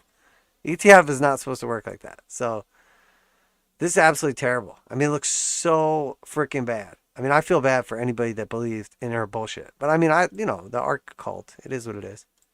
Lesson learned, I guess, right? I was talking about at the peak, as we were running up and we were peaking out right here. What did I say? I said, this is exactly how you get the most people trapped in positions. You get a bunch of, and again, I'm not being mean or hating, but this is exactly what we saw in the Great Depression. Okay? All of a sudden, poor people, minorities, women, all these people that were never invested in the stock market, never invested in any of these things, all of a sudden get roped in, get pulled in. How do they do it? Well, they have, movie star women on TV or in the newspaper talking about how they're invested in the stock market and how much money they're making. Or they have, random people, again, I don't want to like hurt anybody's feelings or whatever, but they basically use people that you have a lot in common with or whatever. What do you see now when you look at these influencers, at these analysts? What do you see? Diversity, like crazy. You see diversity, all different aspects of life. People, oh, I'm Trey and I'm all about AMC. I'm the people's people. I'm a military guy. So we're going to trick military people into losing all their money. And then it's like, what percentage of talking heads on like CNBC or, whatever channel you're looking at now are women now? Probably more women than men, which is great. That's great for equality or whatever, equity or whatever, but not good for investment probably because they probably don't have nearly as much experience. I mean, everybody says, oh, these old people, they don't know anything. They're boomers. They're outdated. Well, they're the people that experience this stuff in real life. So that's probably who you should be listening to. So if you have like pimples or you're like new to the market or, you're from a class that probably hasn't been investing for a while, maybe not the best influencer type people. So, and if you have any affiliation with like, people that got in trouble for like hedge funds blowing up or like illegal activities or scamming or anything like that, probably not good people to be affiliated with. So, but the monthly chart on ARC, 821 crossed the downside. So ARC has been bullish since $20 in 2016 on the monthly. And now it's bearish. So do we expect this to continue just absolutely melting down? Or do we think this is the bottom now? I mean, look at these candles. New low, new low, new low, new low, new low. So what happens at the end of this month? Probably new low. What about next month though? Next month's probably a new low. And then the one after that, we think that's going to be good or well, probably be a new low after that. So maybe this thing's at 50. I wouldn't be surprised if it's at 40 soon. I mean, we could start fibbing the entire thing up here. We could fib it all the way from the bottom. What are we at? The 618 from this previous low right here. I mean, but at some point in time, maybe we just fib it from like, 0 or whatever it was at all the way to the top. I mean, it's already 38.2%, blew through that. So 0.5, which just so happens to be, the next like multi-year consolidation pattern. So $50, I think probably $48, probably a like good temporary bottom. Looks like absolute trash. Total garbage. So, I mean, what? She loses another like 7 billion in the next like couple months probably. Hey, what's up, Hunkiness? Good to see you, man. Late but not forgotten. Semiconductors, SMH, ETF basically bounced our key support level at the 236, back up, retesting resistance. I mean, I think these are tired. They look real tired. definitely close to or already confirming into a daily bear market. Looks like we're going to come back down here. Every time on the weekly, we came back, we retested 200 exponential and simple. Looks like this is going down to like under 200. So now, is it a buying opportunity there? Maybe. We'll have to see what it looks like when it develops a little bit. Semiconductors are like real cyclical. Like they tend to have like an amazing boom and then just really chill out. And because of like supply chain issues and everything this time, there's probably going to be a ridiculous amount of semiconductors coming on. And when they all come on, no one's going to want any of them or need any of them. And we'll probably be in like a massive, world recession or depression or something. So then it's like, who are we going to sell these semiconductors to? No one. Because everybody went out of business because of woke politics. NVIDIA looks okay. I mean, it's below 200 exponential and simple. It's trying to save it, but I don't know. I think we get this at much lower prices. Should be able to easily get this under 200 again. But again, just the beginning of losing the slope on this. Now, granted, we did have a nice little push up right here from 2020. But the 200 exponential crossed below 200 simple, and it looks like it's starting to confirm bearish. Netflix, again, just completely melting down. Total trash, straight up garbage. Should we buy the dip on Netflix? I mean, new lows every day. So what's it going to do on Monday? Probably put in a new low. What about Tuesday? Probably a new low after that. And Wednesday? Well, if I had to guess. Well, I'm not even going to say it because you guys already know. Apple holding on to 200 exponential and simple for now. One of the strongest stocks. Definitely at a key support level for now. But looks like it's headed lower. And I'm going to tell you right now, if Apple decides to let go, these markets are screwed. Markets are absolutely screwed. Let's look at Microsoft next. Same thing. If Microsoft decides to let go, these markets are absolutely screwed. Barely hanging on to support and looking like a giant head and shoulders. And when this thing breaks down, I mean, it probably breaks down hard and fast. And not the good kind of hard and fast, if you know what I'm saying. Amazon. I mean, I had the little pop-up here for the, the announced stock split that they already announced. But now they re-announced the announcement of the stock split that might happen eventually, but hasn't actually happened yet. And now all of a sudden it's bullish. So that's good. Probably just bouncing key support. If you didn't tell me, hey, they announced the stock split again, I would say, okay, sure. I mean, it looks exactly the same. Chart looks the same. Nothing changed. So did the news change anything? Nope. There's bullish divergence and we got to bounce back to resistance. So looks about the same to me. Google, trying to reclaim that 200 exponential. Broke back down below it again. 200 simple, slowly rolling over. This thing's still got a little ways before it confirms into a bear market. But, I mean, is it at 2,300 by then? It probably is. Because if we break down from here, 2,300 is the next target. Now, is that a buying opportunity on Google? Maybe is, but we got to be careful about ad revenue and everything. We'll have to keep an eye on this one. We'll have to keep an eye on these big tech stocks, like the big names and everything. So, but obviously, remember, it's not financial advice. I'm not your financial advisor. These markets are extremely volatile. Please do your own research. Trade responsibly. Gold looking like a blow-off top, double top right here. We talked about the cup and handle situation. So we'll see how this plays out over the next couple of weeks. We're able to basically get bought up right here. We have a buy. We have a sell. Is it a sell-by-sell signal? I don't know. They're kind of spaced out.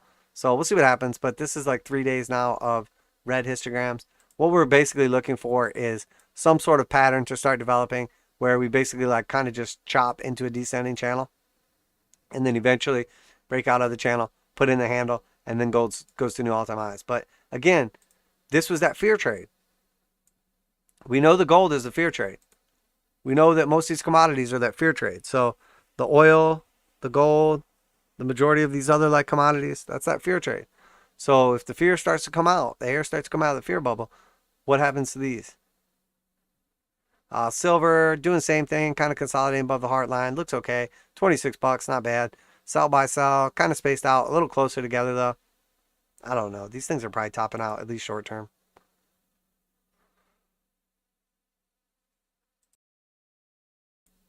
Gold silver ratio. Silver looks like it's holding stronger than gold for now. Definitely looks like it's wanting to get rejected here. But again, we're paying attention to just a higher low. If we continue to put in higher lows, I think we break to the upside. We're basically flat on the slope at this point in time. So we'll see. A lot of volume obviously coming in as of late. Copper just to the back of the top of the channel now. It broke out, but then didn't hold support, so it probably dries up here one more time. Looks like it's starting to roll over, though. We'll see. I don't know if it's going to try up or down first, but as far as I'm concerned, just going to continue trading in the channel. 200 exponential is getting ready to cross back to the upside, though. So, I mean, this looks bullish to me. Silver Junior finally got that technical breakout back above 200 exponential and simple. Trying to roll it back over. Came back up to that 786 for the retrace. Nice little move back up here. I mean, like 33%. Hard sell signal now, though. It's probably topping out short term at least. GDXJ back outside the channel now, hitting part of the measure move, retrace back to 236. So we basically came from the bottom to the top, came all the way down to 0.5, then came back up, broke through the 382, back to the 236. So now we probably come back down and find support at the 382, which would also be the breakout at the top of the channel. So I think, realistically, this probably drops 20%, comes back down, finds support at 200 exponential and simple, top of the channel, and then 382, and then it probably goes higher after that. So, but does it take another 6 months? THCX, I mean, new lows on pot stocks, getting absolutely wrecked. Absolutely wrecked. Still very bullish on these long term, but in the meantime, would not be surprised to just see consistent lower lows. Need to see some kind of life out of these things. But, again, I'm slowly building positions at these levels. But when I say slowly building positions, same with the miners, I mean slowly. I just buy a little something here, a little something there, just add to my position and forget about it. Not using like trading account stuff that I'm expecting to have back in the next week, month, even 6 months. CCJ, retesting the highs. All these uranium stocks are looking like various levels of bullish or less bullish. But this looks very much like gold. We basically topped out, came back down, came back up to the top. Now let's see what happens. If we break out here, probably crushes. If not, I think we have some targets here with our fib in red. I would have rather see it top out at a fib. So maybe this goes to like 33.79, 34 bucks, and then finally tops out. I wasn't expecting this to obviously shoot back to the upside. But again, if we get some bad news, I mean, they're like already saying now, oh, Chernobyl doesn't have any power. Oh, we haven't heard anything from Chernobyl recently. Oh, there's going to be a meltdown. Putin's shooting at it with tanks. I mean, who knows what's going to happen to just absolutely wreck uranium prices. Again, more headwinds or more tailwinds? I mean, it's been parabolic running to the upside. I would say, it's probably more likely to have a pullback.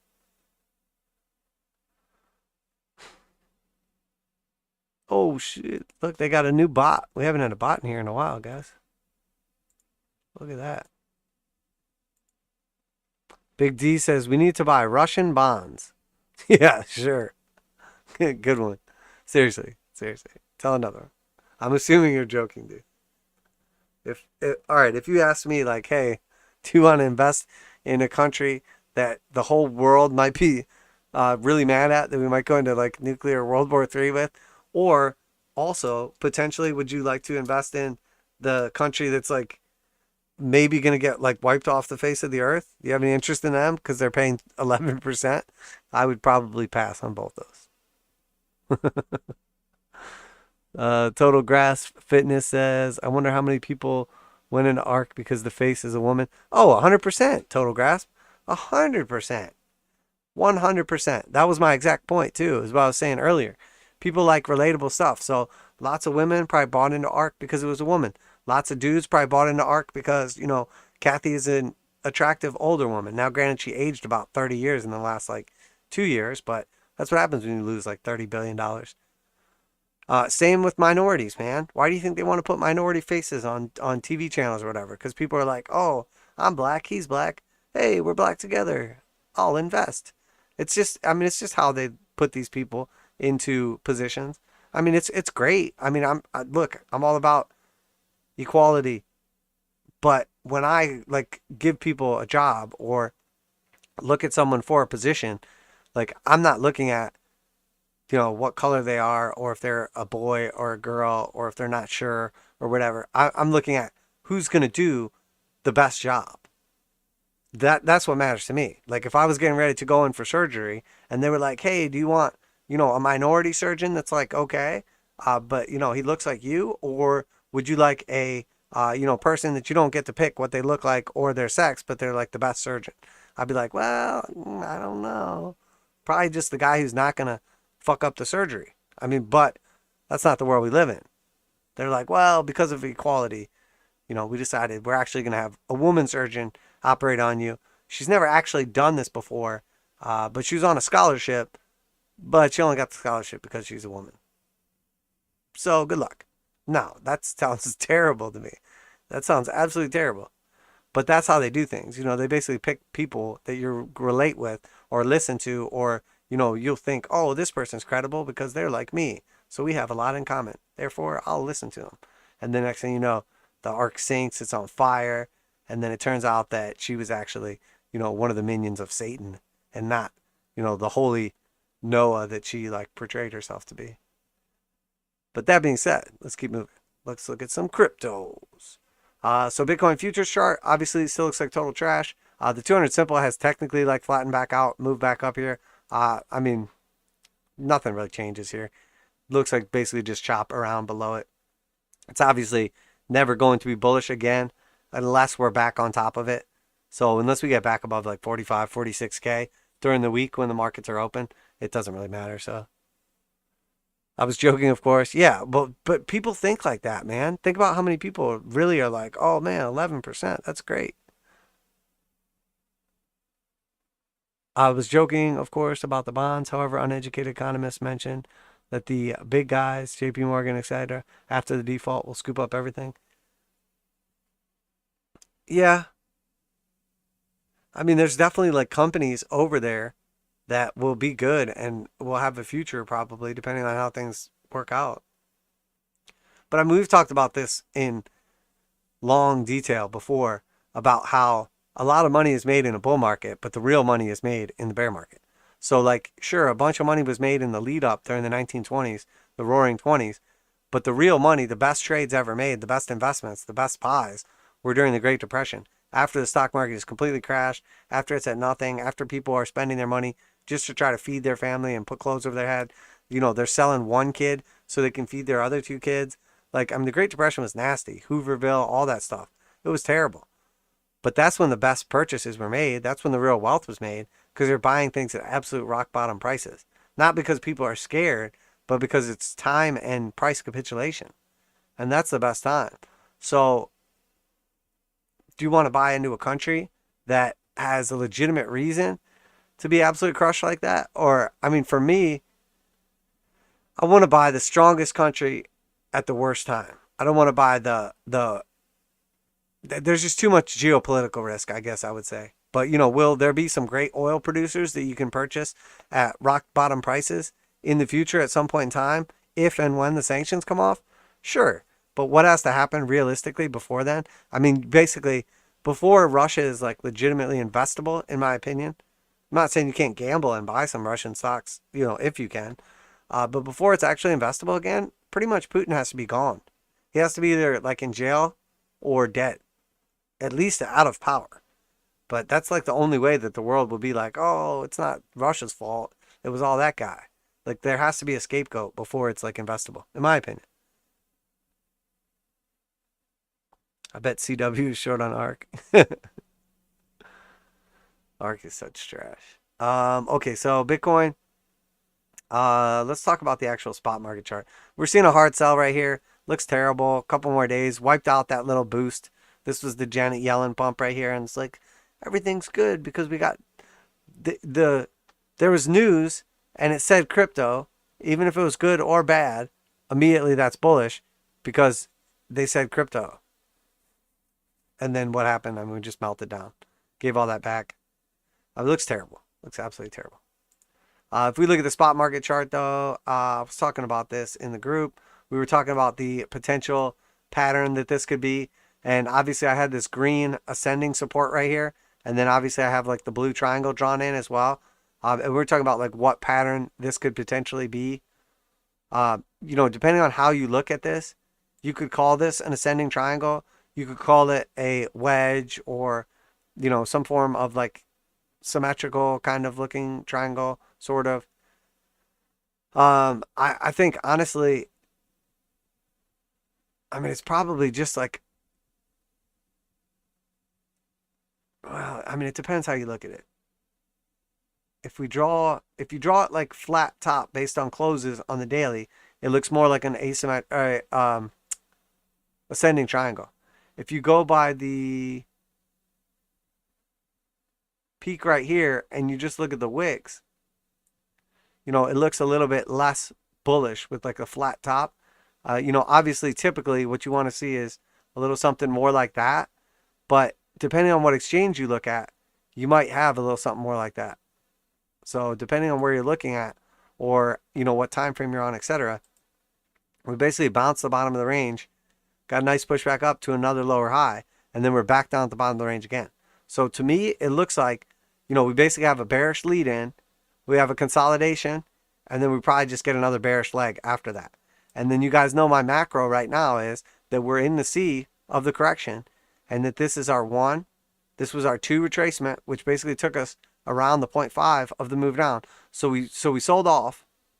We moved back up 50% of the sell-off, got rejected at 200 exponential and simple, and then now we're getting ready to sell off again. So what are the targets? If we go to the downside, well, if we lose this level now, we probably just retest the previous low at like 35K. And then after that, 33. And then after that, 30. And then if we lose 30, obviously I would expect a lot of defense there. Because you got to figure Michael Saylor will be going, door to door, trying to get people to buy Bitcoin, doing whatever he can to defend his position. Because I think his entry now is like 31K. So if it goes below 31K, he's upside down on multiple billions of dollars in crypto. So I would imagine he would defend that pretty heavy around there. He'd be getting all his buddies. He'll be like running the marketing campaign. He'll be on every single podcast. You could have 8 subscribers. Michael Saylor will be like setting up an interview with you so he can just regurgitate his same speech over and over again.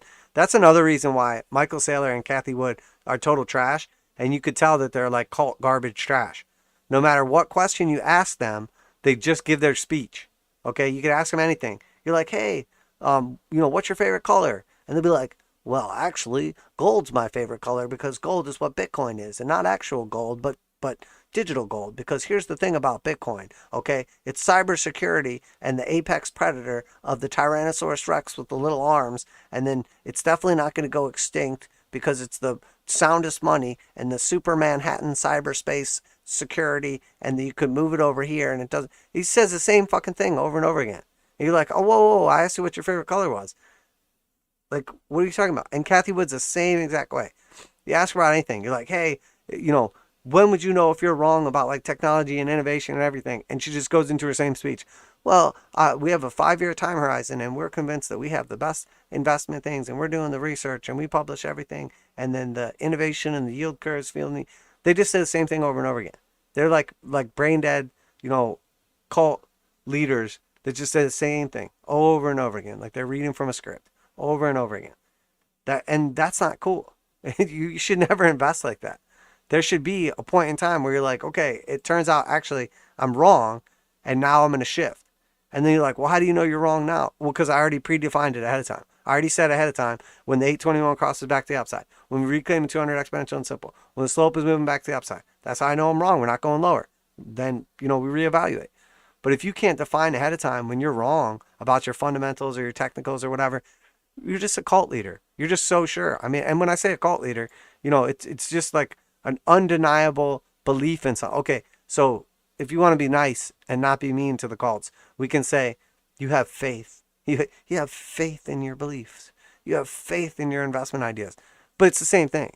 Blind trust in something that can't be quantifiable or proven or whatever. Well, I mean, you say faith, I say cult. It could go either way. And I'm not saying all religions are cults, but I'm saying if that's what you invest based off of, some blind, unprovable, unrealistic goal where you're like, sure, we lost $30 billion for now, but once the yield curve feeds the other yield curve, and then oil goes to zero, and then the clean energy, and then once we can contain the unicorn farts, and then we can package them and then use that for the cold fusion, then I'll be right. I mean, it sounds ridiculous. It sounds just as ridiculous in my opinion. So Bitcoin, I mean, it looks bad. It looks so bad to me right now. Like we're holding support for now, but it looks like a downtrend, a consolidation, and then it looks like we can get another leg down. And if you don't believe me, I mean, you can look at these patterns and how they typically break. So, you know, it doesn't always have to happen, but it's typically like 66%. And when we're below the 200 exponential and simple, down is going with the trend. So if we want to just float down the river and drink our beer and spend no effort, you know, the trend is down right now. Now, it doesn't mean you have to be short. You know, you can just be out, or you can, you know, hold whatever you want to hold. But I don't think now is a good time to be investing. I don't think we should buy the dip right now. And for all the people that are arguing, yeah, but now everybody's short and everybody's bullish on crypto, and so we're going to counter trend trade that, and then all the retail is going to get left behind, or all the institutional money is going to get left behind, or like this is exactly what I would do to trick people into, or that, I mean, all those things are possible. There's a possibility, and we have a definable area where we know if we're wrong. But there's also a really good possibility, I would say over 50%, that we are actually just in a bear market, and that this is just the beginning, and we're getting ready to capitulate. And as a matter of fact, I was talking about this the other day with Bill. It might have been someone else. I can't remember. It was someone else, and then Bill was talking about it too. This area right here, and I've been talking about, this is our double top as opposed to a blow-off top, which either one is a topping pattern. That's completely fine.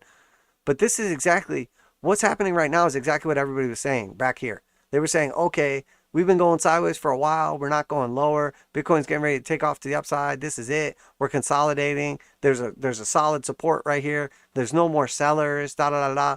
And then next thing you know, capitulation move, minus 50% in a month. I mean, does that not look the same way? We're consolidating between the 8 and 21, just kind of chopping sideways. Nothing's happening. And then all of a sudden it just capitulates 50%.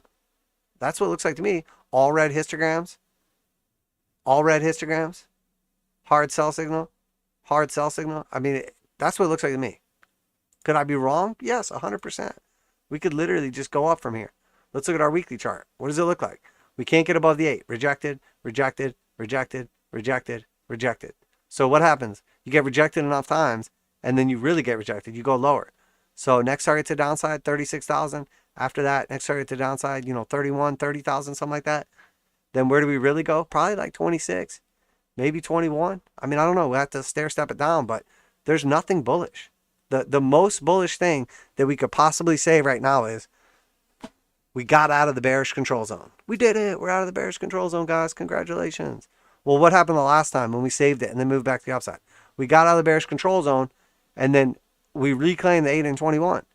So does these three candles right here, these three white soldiers, or these three green soldiers, so that we don't hurt anybody's feelings, these three green soldiers right here, does that look like what's happening right now?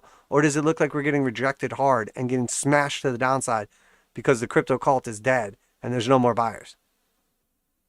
That's what it looks like to me. I don't see any sign of life like we saw back here. So sure, if this moves back to the upside, we get a hard buy, we start getting some aggressive soldiers coming in here of any color. Maybe we get a green one, a white one, and a black one. I don't know. But that's not what we're seeing. So when people look back here and they go, yeah, but last time and then new highs, I say, sure, okay. So what needs to happen for that to happen again? Well, we probably need at least one big green candle on the weekly. And do we see any of that happening right now? Are we reclaiming the 8? Are we reclaiming the 21? Is there anything bullish? I don't see it. I think the most bullish thing would be if we flip this chart upside down, and then once it was upside down, we changed all the red candles to green candles and all the green candles to red candles, then it might be bullish. But this looks like to me a massive double top. And when we come back down to 30K again, we probably bounce it for sure. But then eventually, what's that? It's just going to look like a massive double top. It's going to look absolutely terrible. But I mean, if you just hodl, I mean, eventually it'll put in new all-time highs, right? Ethereum looks terrible. Still just looks absolutely terrible. I mean, definitely in a bear market. Looks like total trash. This looks much less like an ascending channel or a triangle. We don't have like that same flat top. It was very weak on the bounces. And then it also put in a new low on that sell-off right here. That's where Bitcoin came all the way back up almost to the top, all the way back up almost to the top. And then here it has a low, then a higher low, then a higher low. Ethereum is doing the opposite. It's like melting down. It's losing strength. It's getting weaker. So Bitcoin dominance chart continuing to move towards the upside. Kind of like, I've seen that little flip over there as we saw a couple altcoins pop off. But as far as I'm concerned, we have confirmed the cross. Unless something happens over the weekend and we just like aggressively lose Bitcoin dominance and alts just go to the moon. But again, we don't see any life coming from that. We see the trend switching. We see a bunch of green histograms, blue slope line, hard buy signal, 821 crossing. It looks bullish. Total market cap looks just like Bitcoin. I mean, it's the same chart. We don't even look at both of them anymore because this is just the Bitcoin chart, right? It's exactly the same. Here we see the 3 random colored soldiers, 3 green soldiers, 4 or 5, whatever you want to call them. And that's the actual chart pattern, just in case anybody doesn't know. And then here we just see, complete rejection. Complete rejections. No, just massive wick rejections. Just lower prices. Bears in control. All red histograms. 821 across the downside. Nothing bullish. There's zero bullishness. But Janet Yellen and the regulations and the... Nope. Shut up. Solana just looks like it's getting ready for that break. Probably goes lower. I mean, at this point in time, it consolidates long enough. It probably goes much lower. Who knows? Does not look good. Solana looks pretty bad. Pretty bad. They have a nice cult, though, so who knows? 200 simple has not rolled over yet, but the 200 exponential is just getting slayed. Solana looks terrible. Avalanche. Man, I almost closed this stupid trade, but just because it doesn't. I mean, it's not really doing anything. It looks like it's getting ready to just lose this support, honestly. Matic. This looks like basically a descending. Well, I mean, I don't know. It depends how you look at it. It's sort of like a wedge, sort of like a descending triangle. I mean, realistically, the best case scenario for Matic, I think, is we come down here, put in a new low, and then we put in like a third drive of bullish divergence. Then there's like arguably like something telling you, okay, we might get a bounce through here, but we need to put in a new low pretty much to validate this final drive, which seems likely at this point in time. Luna just looking like that double top, basically just topped out right here, came back down, holding support for now. We'll see what happens. This is a pretty key support right here, but in all reality, does this thing go higher? I mean, it's probably the best or one of the best looking cryptos right now, but I don't know if it goes higher if Bitcoin doesn't do something, and maybe it does. If I was going to invest in one random crypto that I know nothing about, it would, based on technicals, it would probably be this one. But also, full disclosure, I didn't. So what does that tell you? Theta is next. So Theta, very much in a bear market. Man, we haven't looked at this for a while, huh? Look at that. Got that 3.618 though, didn't we? Nice. I can't even remember when we looked at this last time. It's been months. Broke down from the 236, clear interactions with it. Looks like we're headed to the 382. Theta looks like it's going to like a $1.60, $1.58. Looks pretty bad. Let's see if we can get, I don't know what drawing tool would look best right here. Kind of have like a little bit of a channel type scenario going on. Quite a bit of resistance there at the top. Normally I would go from like this bottom close right here. But if we move it down to this first wick right here, we can see like the heart line has more interactions. I mean, this one like pretty solid. This one pretty solid. This one. And then here. So at this point in time, it looks like what's going to happen is it looks like it's about to get rejected and then go down here to the 382, which just so happens to be like the bottom of the channel as well. And then that probably has a bounce back at least to the heart line. So it probably goes lower and then comes back to where it's at now. But does not look good. Very much in a bear market. And then AMP, obviously very much in a bear market as well. Man, this thing has lost some really key support. This thing looks like if this lets go, it's going to be really bad. Really, really bad. I mean, and the reason I say that is, if we look back, to where we're at right now, there's still a little bit of support through here, like a little bit of chop. But there's literally, if we get down below that, this is 1 day price action. That's 2 days price action. There's like 5 days of consolidation and then like another week. So you got like 10 days worth of price action that took this thing from 0.006 up to, you know, basically that 0.02, 0.006 to 0.02. Yeah, so, you know, there's no price action. There's no support really below that. You know, you got like 1 day worth of buyers that won't be upside down in their position. So now granted, we do have a little price action previously back here, but you really want this level to hold. Where we're at right now really needs to hold. Maybe like 0.19 really needs to hold.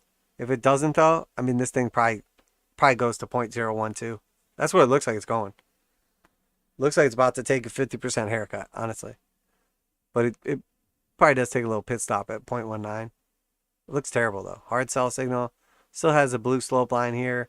Can't even get back above the 821. I mean, look, any of these altcoins, if you're even considering buying into one of these, the 821 has to cross to the upside. In order to even be slightly bullish, the 8 and 21 have to cross the upside. If they don't cross the upside, if this doesn't turn green, there's a 0% chance that we go higher. 0%. I mean, you could get maybe a gap up, like, and not even really a gap up, but just like one random like candle like this, you could. But in order to ever start trending back to the upside, the 8 and 21 have got to cross back to the upside. So until that happens, all these like random, you know, thetas, all these like random other shit coins, they're pretty much useless. This had a couple fake outs along the way, had a couple nice little moves afterwards, but again, just getting rejected at key points. All these are so bearish. I mean, the only, you know, obviously Luna looks okay, but also, do you want to buy the top? I mean, you should be buying support, not resistance, in my opinion. That's what I would do. That's what I do. Is that everything? We did it. We made it to the end. Yay, hooray. Let me jump back in the chat, see what you guys are saying. Total Grass Fitness says, I thought 2 can't be a triangle. I thought 2 can't be a triangle. Damn, I have no idea when you posted that, dude. Was that on Bitcoin? Trader Billy says, yeah, me. Yeah. I know I was talking about it with you. I think I was talking about it with somebody else first, and then you popped in. So I know you're on that different time frame. Trader Bill says the Rona capitulation was 2 years ago. Yeah, it's been a while, man. Billy J, the time before that, it was 1.5 years ago in November 2018. Man, I'm not sure what you were talking about. So it may be fresh to the mind, but it's taking longer than the time before that.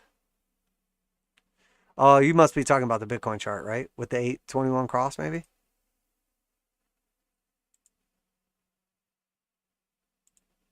On the monthly? Is that or the weekly? What are we talking about?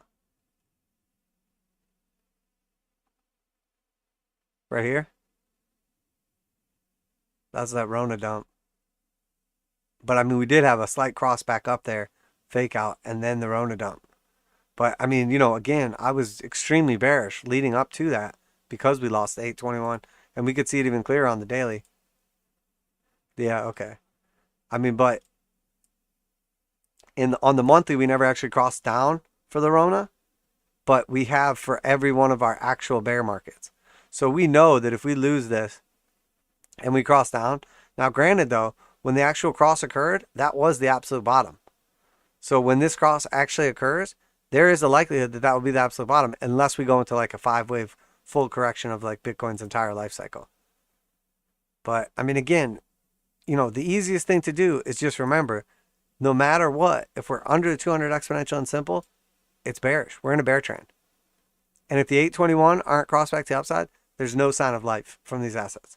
So even if you love something and you're just looking to like dollar cost average into it, whatever, in my opinion, until the 821 cross back to the upside, there's no potential that we're even going to enter back into a temporary bull trend, let alone like actually be bullish on an asset. So yeah, but Bitcoin, okay, word up. But yeah, that's it for today. Hopefully you guys enjoyed the stream. Our Friday afternoon, well, technically before noon, but end afternoon, you know, weekly market wrap up. Couple more people reach out to me about the group. Again, the group is closed for now. I will respond to you. A couple of you guys I haven't actually responded to yet, but I'll respond to you. You will keep your names in order or whatever. And then once I decide to have a couple more members in, you know, you guys can come in the order that you sent me a message. You guys obviously know how to get a hold of me. My email's in there or whatever. But I just had a bunch of new group members. So I know some of you guys are eager to get the indicators or to join the group or whatever. But just not the best time right now. So maybe in a couple weeks or a month or something like that, I'll open it up for a few more members. So put your name on the list or whatever. I'm not trying to like hold back on anybody or anything like that. And no, you can't bribe me to get into the group sooner or anything. I just had a bunch of people join the group, and I like to spend a little time with different people, make sure that they have a steady foundation and everything, and then bring in more people after that. I don't just want like a bunch of new people all at once, and I don't get to know anybody. I don't get an idea of, what people's level of knowledge is. I'm not able to like help people in the same way, learn how to use the indicators or build a trading plan or whatever. So, it is what it is. But there will be opportunities again in the future. The best thing to do now, go through, watch some of the old videos, watch some of the tutorials on how to use the indicators, watch some of like the, indicator series videos or some of like the tutorial videos. Even some of the class videos are public. You just go to, the playlists and look at some of those. Tons and tons of great videos. Just check those out in the meantime, kill a little time, make sure you build up a nice, base of knowledge. And then when you do open up the group again, or when we do, you can jump in and you got a better foundation to build on. Yeah, hell yeah, for sure. Good to see you, CW. Of course, brother. But yeah, that's it for today. That's our Friday afternoon market wrap up. Obviously a ton going on right now. Most everything looks bearish, guys. Let's not get overly excited here. I know everybody's like looking for that opportunity to like buy the dip or deploy capital or have a little scalp, and then like something crazy happens and bounces up like 20%, like Bumble or Bed Bath and Beyond or whatever. But just remember, for every one stock that bounces up like 25% for no reason and almost always just sells right back off, or crypto, whatever it is, there's like 1,000 other ones that are just completely melting down. So unless you pick the right one out of 1,000 and you're in it at the right time and you're in it with a substantial position that actually matters to you, the other 999 that you're in that are getting absolutely destroyed is going to end up costing you more than you make on the one that bounces up. So unless at which point in time, it's like, why not just play the lottery or go to Vegas or something? Because then you're just gambling. So in my opinion, we're in a down market. Everything's going down. Everything's strengthening to the downside. I see no signs of life in these markets. So, with the exception of a couple things that are trending up, like, energy pretty much, and the dollar, I don't see a ton of other things that I want to be putting my money into right now. So, and if you're not already positioned in some of these things, but you're bullish on them, or you wish you would have gotten gold or silver or uranium or something, it's okay. You can enter a small position. You can start dabbling around in these things, but small enough that it won't matter if you lose 25% or 50% or whatever, because you don't intend on selling, because you have a strong bullish case like for long-term investment and the overall cycle. That's fine. It's okay to take drawdown on something if you have no intention of selling, because then you're just happy. You just keep getting lower prices. But if something's in a downtrend, it's different. When something's in an uptrend, it's cool to buy the dip or cool to buy the top or whatever, because you're at least trading with the trend. If something is in a downtrend and you're buying the dip expecting it to go lower because it's in a downtrend. If you're buying the dip on an uptrend and then it goes lower, you're still expecting it to go up again and put in new all-time highs because it's in an uptrend. So that's the difference between buying a dip on something that's bullish and buying the dip on something that's bearish. And right now, what do we look at today that's bullish? We can count it on one hand how many things are still bullish. Like, it's like Apple, like Microsoft, like one crypto. What was it? I can't even remember what it was. Theta, maybe?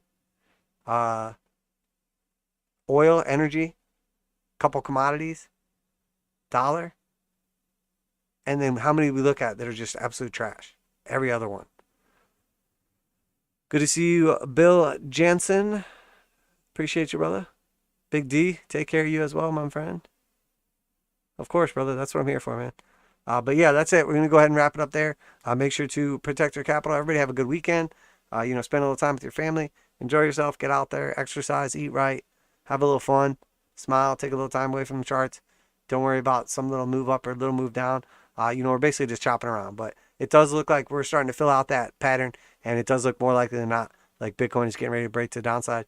And if it does break to the downside, it's going to absolutely wreck all these trash bag altcoins. So I would be expecting it. Also, anything can happen over the weekend. You know, Putin comes out, the talks are good, and then all of a sudden it's like, oh, ceasefire, everything's fair. But I mean, as far as we know right now, Russia is like surrounding Kiev and surrounding it. Probably not good. They're talking about like, potentially like gas attacks and stuff. I mean, I don't know. It's war. It's nasty. It's gross. Nobody wants anything to do with it, but the crazy people in power. So, but that's it for today. It is 1 p.m. Eastern Standard Time on Friday, March 11th, 2022. Make sure to check out our next live stream every single Sunday and Wednesday from 8 p.m. Eastern Standard Time until typically about 10 p.m. And then, of course, on Fridays from 11 a.m. till about 1 p.m. Yep, and that's it. So that being said, everybody have a nice weekend. Crypto Trend Trader, and I'm out of here.